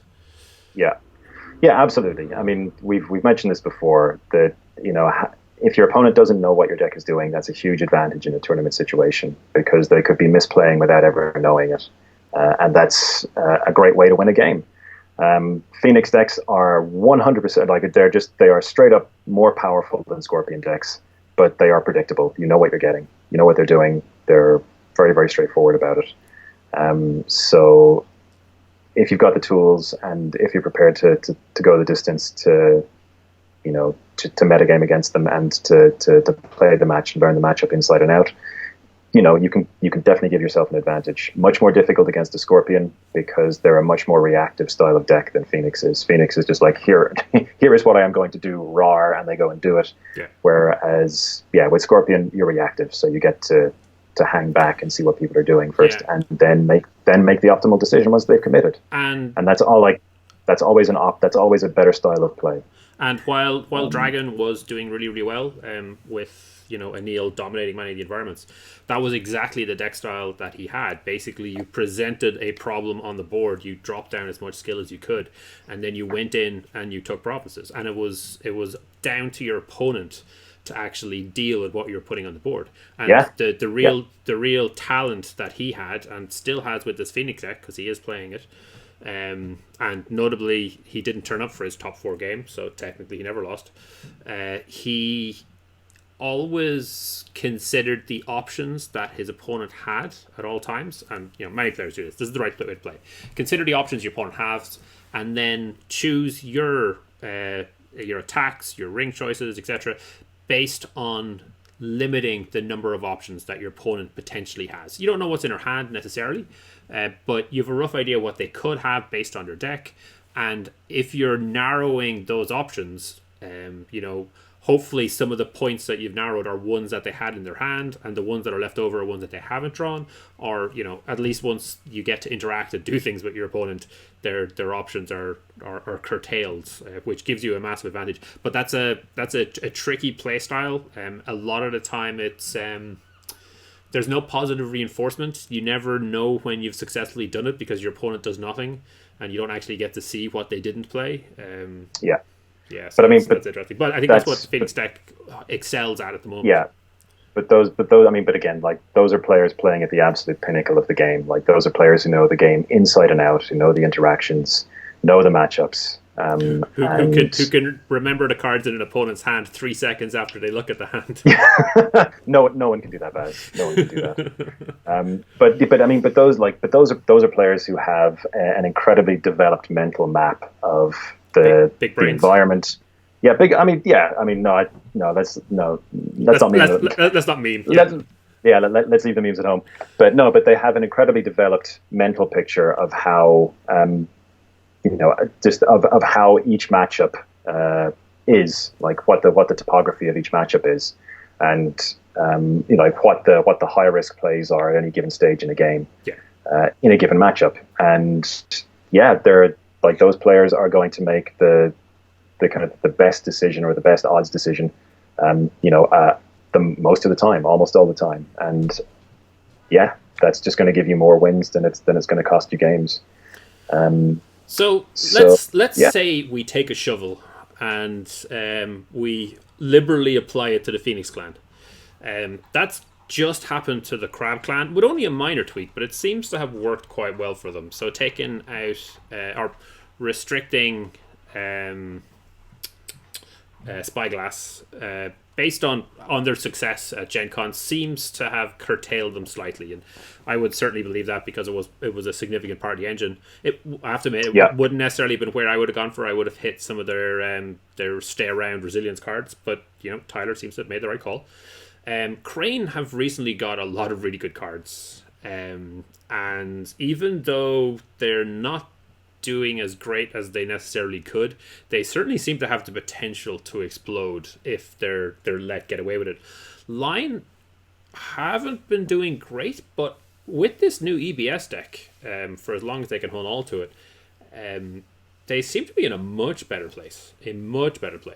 I mean, obviously, the number of games we have here is only 112, but they made some good qualifications, which they didn't have before. Actually, let me I mean, the Lion qualification rate, I'm like looking at the overall win percentages that they have. I'm just guessing that the Lion players, like one or two of the Lion players, must have hit a string of just Crab and Crane players on the way. Because they're like the Lions like obviously their qualification rate is very high, but their win percentages are overall below average. In fairness, like Scorpion and Phoenix are so dominant. I mean, Scorpion particularly, actually, when you look at that, you'd think, Scorpion are the best clan in the game by those. Yeah. So we can actually do this because we do have the actual deck. So we can have a quick look down, look at the top line deck. Yeah. So that's Chris. Just a sec, and just to mention, Akoto Hada, he's made some points in chat, so we'll just get back to these and we'll get back to those in a few minutes. So many points, that'll take us a while. Yeah, right. So many points, but they're good. They should be answered. Win versus a Crab, a Scorpion. So there's a Phoenix Keeper of Air deck. There's a Dragon. That's a Crane. So lost to a Phoenix Keeper of Air deck by and lost to a Keeper of Air deck. So this deck seems to be vulnerable to primarily the Phoenix Keeper of Air deck, but did beat one of them. The next line down along the way, so there was 3 in total, was Brandon Snyder. So that is win against Crane, win against Crab, win against Crane, win against Scorpion, win against Unicorn, and then there's Mark. Two different. Keeper of Water. I didn't notice there was Keeper of Water deck in there. That's a misprint. That's Keeper of Air. Phoenix don't have Keeper of Water. Okay. So that line deck lost, and then the third one that made the qualification was William Harrison. So he lost versus Crab, Keeper of Water. Then that's another line. Oh, Timothy Wells. Scorpion, Phoenix. So there's a Phoenix Keeper of Air deck being beaten. Unicorn, Keeper of Water, and then Phoenix. Presumably, that's another Keeper of Air deck. Okay, so I mean, a lot of these top line decks lost to the Phoenix Keeper of Air decks. So I mean, I'm not sure what that says about the rest of them. Obviously, I have won games where I check later, my opponent is at the bottom of the bracket having a great time because they were just there for some casual games, and I have I've lost some games and that person ended up in the top 4 or winning the tournament. So it can go either way, and sometimes your first few matchups kind of determine how the rest of your event is going to go. So you can't necessarily take a lot from that, but we certainly can see that it was the Phoenix Keeper of Air or Keeper of Water decks, Keeper of Air decks, knocking those line players out. I'm not saying that that's making them a good line deck, but it's certainly interesting. All right. Yeah. Let's. So if they maybe put Sashimono into their decks, because the Keeper of Air decks are very vulnerable with limited attachment. Sorry, this is a team I've had. This is a team I've had with Hado for a while. I've been trying to just gotta let it go. Ooh, nice. All right, you've read through some of those points. What's he got there? Okay, so Akoto Hada was saying, so the decks that are dominating this past year are solitaire decks. So you have Phoenix for obvious reasons. They'll just outvalue everyone else. Crab, they will outlast and dishonor you by participating in several conflicts over several turns with minimal investments. So again, they just keep their guys around forever. Keeper of Air Scorpion, eventually dishonor you with backhanded compliment. Crane, their military is now ridiculous. Their political has always been. They counter things for free since honoring requires no prep. Yeah. So Yeah, I mean, this is something that we've commented on before, actually, and unfortunately, like this is something that all card games tend toward. The most successful decks, almost, in fact, I cannot think, like I cannot remember the last time I saw a super successful deck in any card game that was highly interactive. Most card games seek to minimize. No, but like most decks, like most super successful decks, minimize interaction as much as possible with their opponent, or they make their interactions as asymmetrical and one-sided as possible. Yeah, it's a reliability thing. You reduce Yeah, variability as much as you can, and yeah, your opponent is a variable. If you can completely remove your opponent from the game, your deck is going to yeah, be a lot more reliable. yeah, absolutely. So I think like this, it's just a net. That's just the way that card games tend to develop. Yeah, But we have seen more clans kind of reach that kind of plateau. And I mean, like in the early stages when Dragon was dominating, that's what Dragon did. Like you were saying, they just like they put reduce your a huge opponent's amount of options. Yeah, yeah, they put a huge amount of skill on the board. They played their Pathfinder's Blade. They just said, I'm basically going to blank out as much of this game as possible, except for skill totals, and I'm really good at skill totals, and I'm going to win that way. And then they also had Restoration as well, just for the random win where your opponent flips into Restoration and loses their hand. and So the top dragon deck, I think it was Jasper, was still playing Restoration. I think maybe people have forgotten how to play against Restoration, even with the change, and I yeah, suspect a lot of people walked into that. could be, but on-break provinces are a lot less oppressive than on-reveal Of course, provinces. yeah. Yeah, or they can be. Yeah, but you no longer play So around it anymore. And then when you suddenly hit one and you're breaking it and can't work out how to Benton's touch your way out of it, you're in a bit of yeah, trouble. indeed. So I mean, so I think that issue is just an issue that most card games develop towards anyway. Is that once you hit a sufficient size of once the card pool is sufficiently large, then you're able to pursue certain strategies to the exclusion of all else, and you can maximize those strategies while also doing a lot to minimize your opponent's interaction with that strategy. Yeah, yeah. And so basically it becomes a race of who can do their thing better than the other person faster. And we are definitely at that stage in L5R's life cycle at the moment.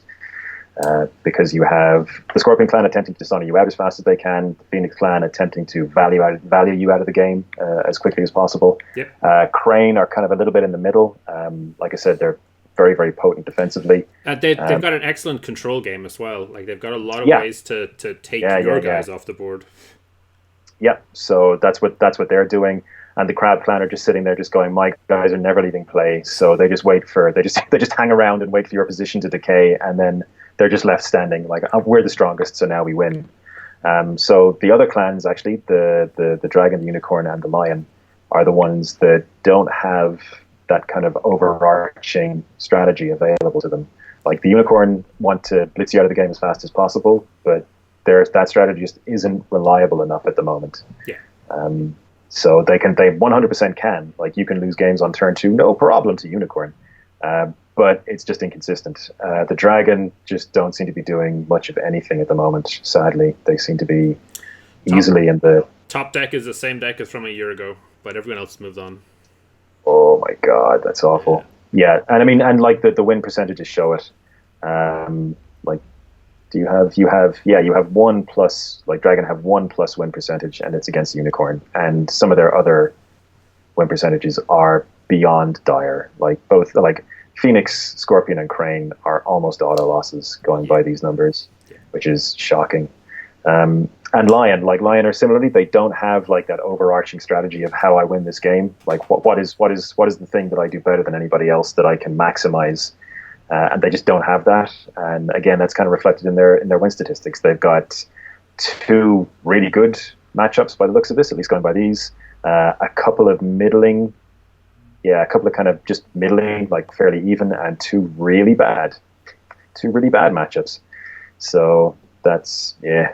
And Unicorn, yeah, we've discussed Unicorn. So it's just a matter of like the 4 best clans have a strategy that they can pursue, and that will win the game. The bottom 3 clans don't. It's just not. It's just not consistent enough. So Mark Armitage's posts on the Facebook group, asking the question and basically saying that there is right now enough time for Tyler to step in and change something. So we've got 4 big tournaments going on. If in the next 2 days Tyler drops the hammer on the Phoenix clan, it will go into effect for Poland. Now that's highly unlikely. No one is really expecting that to happen. But Mark made the point that there's 4 major tournaments coming up soon. And right now we're expecting it just to be Phoenix everywhere. But if we were to take Forebear's Echoes and let's say we just burnt it, the entire card gone, we're still going to have a lot of problems in the environment. I mean, the Phoenix deck beforehand was actually quite good. I think that deck is still going to be there. That deck is still going to be strong. Is Scorpion going to become a problem? Will Crane become a problem at that point? Or like, do we? Yeah. Is it a pop-up mole game where every time we hit something, someone else is going to pop up and cause a problem? Yeah. Well, this is something that Akoto Hato's been saying as well. And yeah, there are fundamental problems with look, we've said it before ourselves. There are fundamental problems with the card design in this game. Yeah. So going back to the Phoenix deck, just because it's the touchstone of the day, you have cards like Charge and Forebearers, which completely break the resource, the resource progression of the game. Completely break it. You've got, oh man, it's like that. Look, it's an entire podcast in itself, honestly, to kind of go through it. But I mean, where the situation is that you have the game has turned into a game of bomb actions, like bomb interactions, where whoever can drop the greatest number of bombs is the one who gets to win. Yeah. So for Crab, it's just like every time they save Kisada from going off the board, that's a bomb hitting. Every time Phoenix Forebears a Fashicha win, there's a bomb going off. Every time the Scorpion clan steal another 2 points of honor off you or drop you by another 2 or 3, there's another bomb going off until they get you into range of their really big bomb and just backhanded compliment you off the board. Crane just have a lot of little bombs. They've got so many just individually great cards that maybe don't have the synergistic power that other clans do. But and actually, when you're talking about bombs, I know I'm not sure Jared writes. I can double check it, but I know Joe Habes was running the Mado. The infinite combo. Yeah, there was another bomb ready for there. Jared is Mosey. Absolutely. He was running similar by the looks of it. Yeah, he's got 2 prayers for the Bisu. He's obviously doing the same cycle. So yeah, that's obviously it was a lot less reliable than they were hoping. Or maybe the numbers are a little bit misleading because a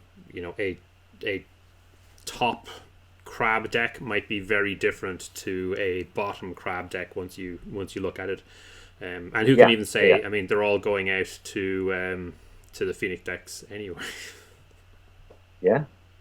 I mean.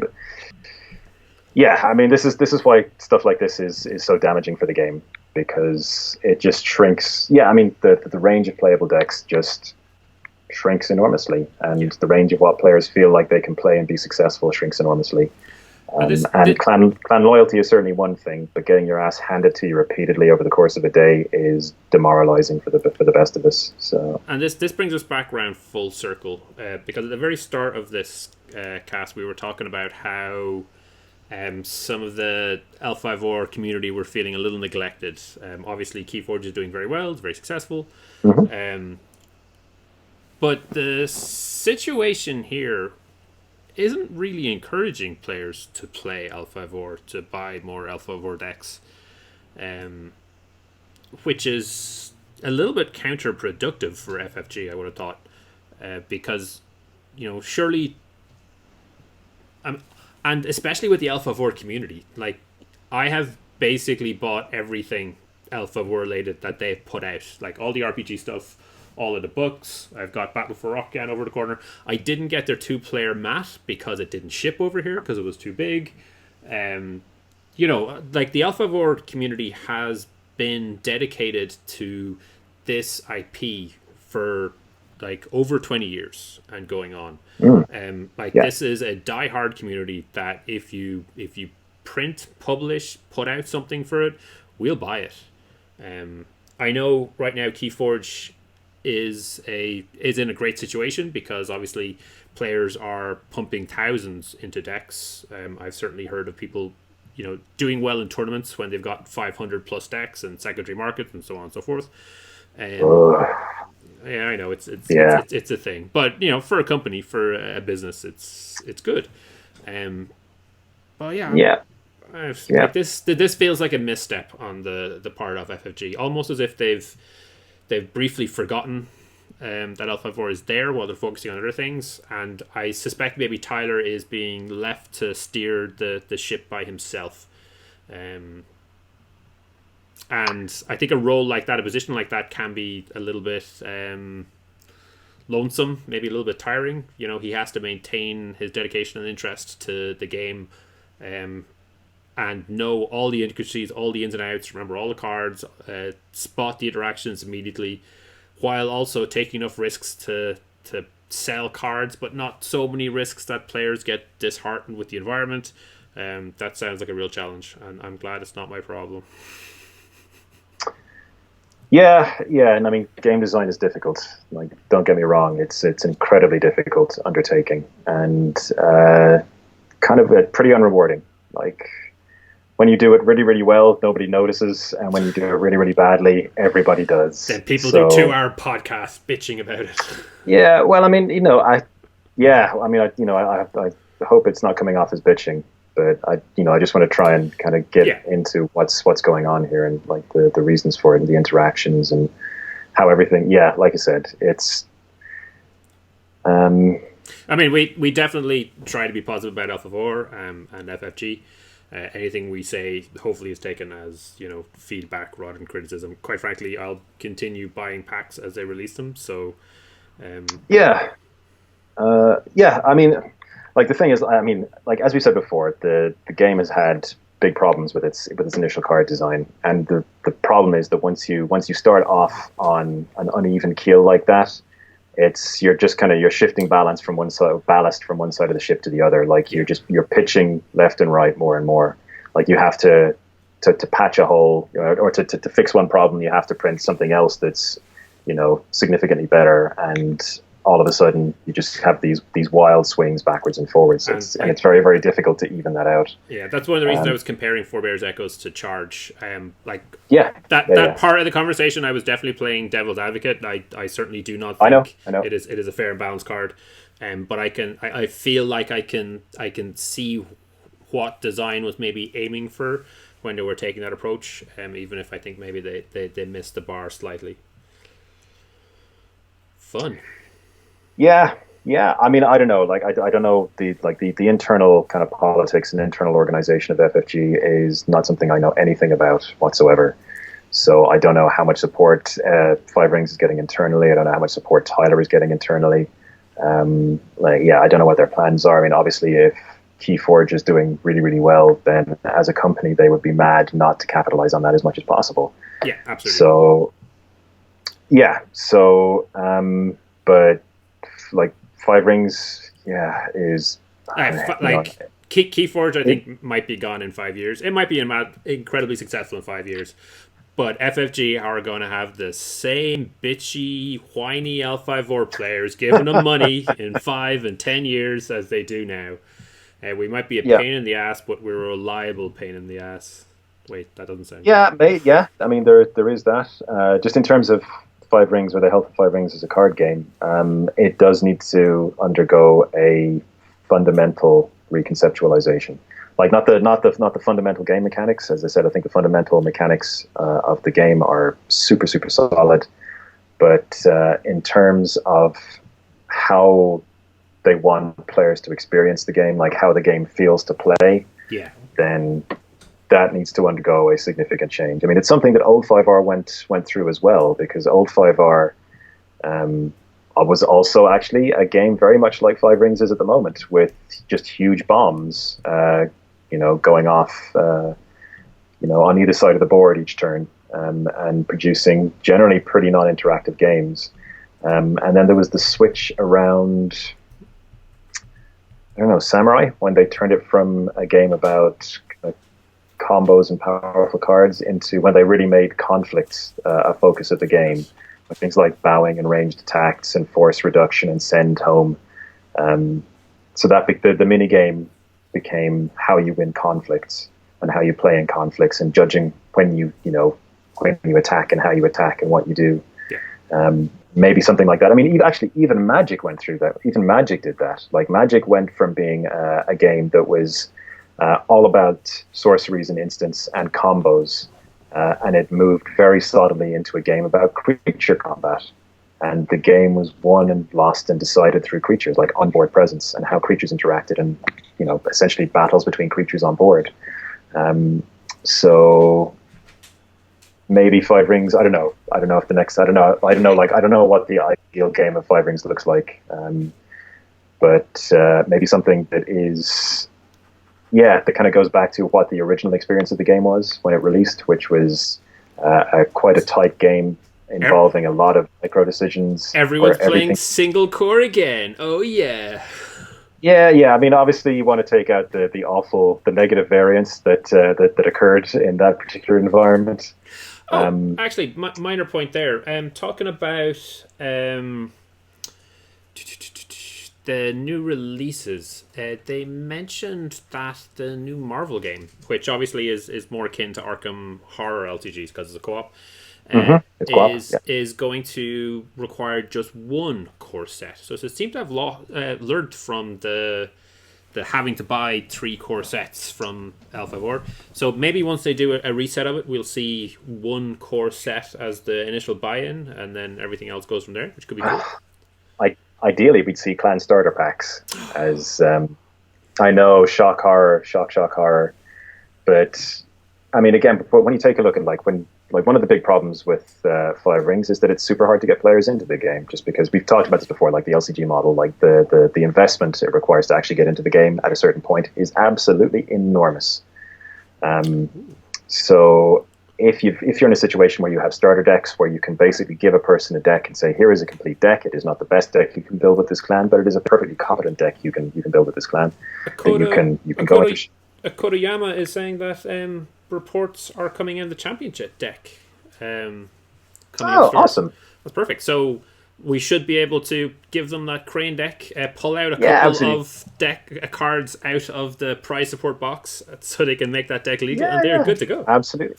Yeah, wow, just a wave of Crane players coming now. But that's and great for Eric.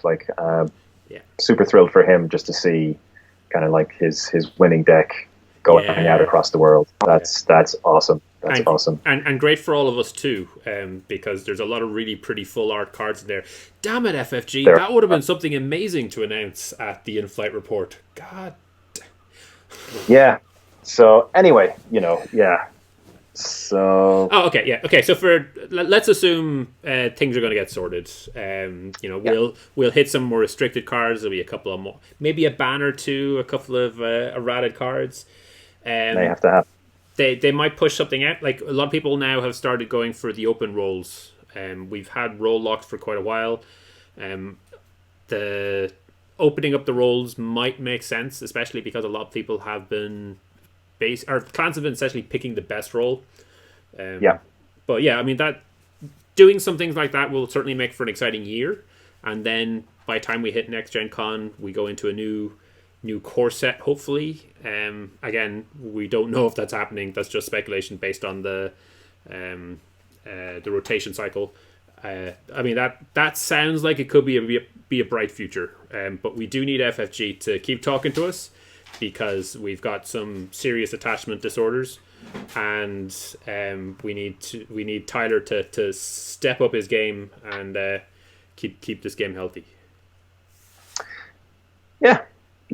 I don't know. Like I may be jumping the gun and getting this completely wrong, but I would just suggest listen to your playtesters, please. Yes. Because I can't believe the Forebearer's Echoes got out without the playtesters making a stink about it. And if that's the case, then because now you're in a situation where you have to fix Forebearer's Echoes. Yeah. Which is it's much harder to do that once the card is printed and out in the world. than it is when it's still in playtest and completely fungible. And similarly, if there were playtesters saying no, Forebear's Echoes is fine, don't worry about it.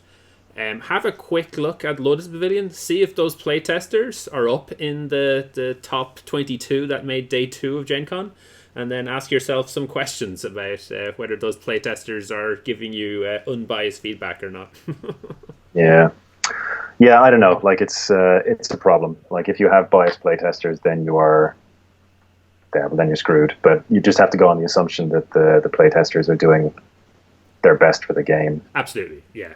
And look, these are guys that put in time and effort, and having play sessions before. It's not an exciting game when you're looking at really crappy printouts that are badly worded and half done, and you submit all of your detailed feedback, and sometimes it changes, sometimes it doesn't, but yeah, it is often a thankless job, unfortunately. But they are. It 100% is. Yeah, they're the people that cover our asses and help us have a great game.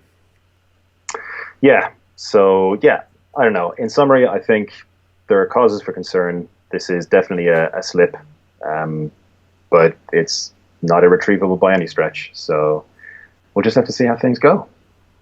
All right. And get ready to play a lot of Phoenix if you're going to any major tournament in the near future. Yeah, I mean it's the gatekeeper deck now. If you can beat that deck, then it's completely worth playing. If you cannot beat that deck, you may have to consider why you go to tournaments and what's fun. Yeah, and I hate to say that because it's discouraging people from going to tournaments, but it's the reality of the situation. Like it's the reality of the metagame at the moment. Yeah, if you're planning to go to a tournament the next month, put this deck together, put your deck together, practice the hell out of that matchup, and if you can't beat it, maybe join it. Maybe, yeah. All right, let's leave it at that. Thank you for tuning in, everyone, and have a great month of L54. Yeah, well, I mean, but the thing is, like, we could see the next tournament, and things could be completely flipped on their head, and we'll all look like idiots. So it wouldn't be the first time. It is going to be the Australian event, so it will literally be flipped on its head. Oh, it will. Well done. Because they're under the all of. Yeah. Yep. Bye. Okay. Take care. Take it easy, everybody. Be good.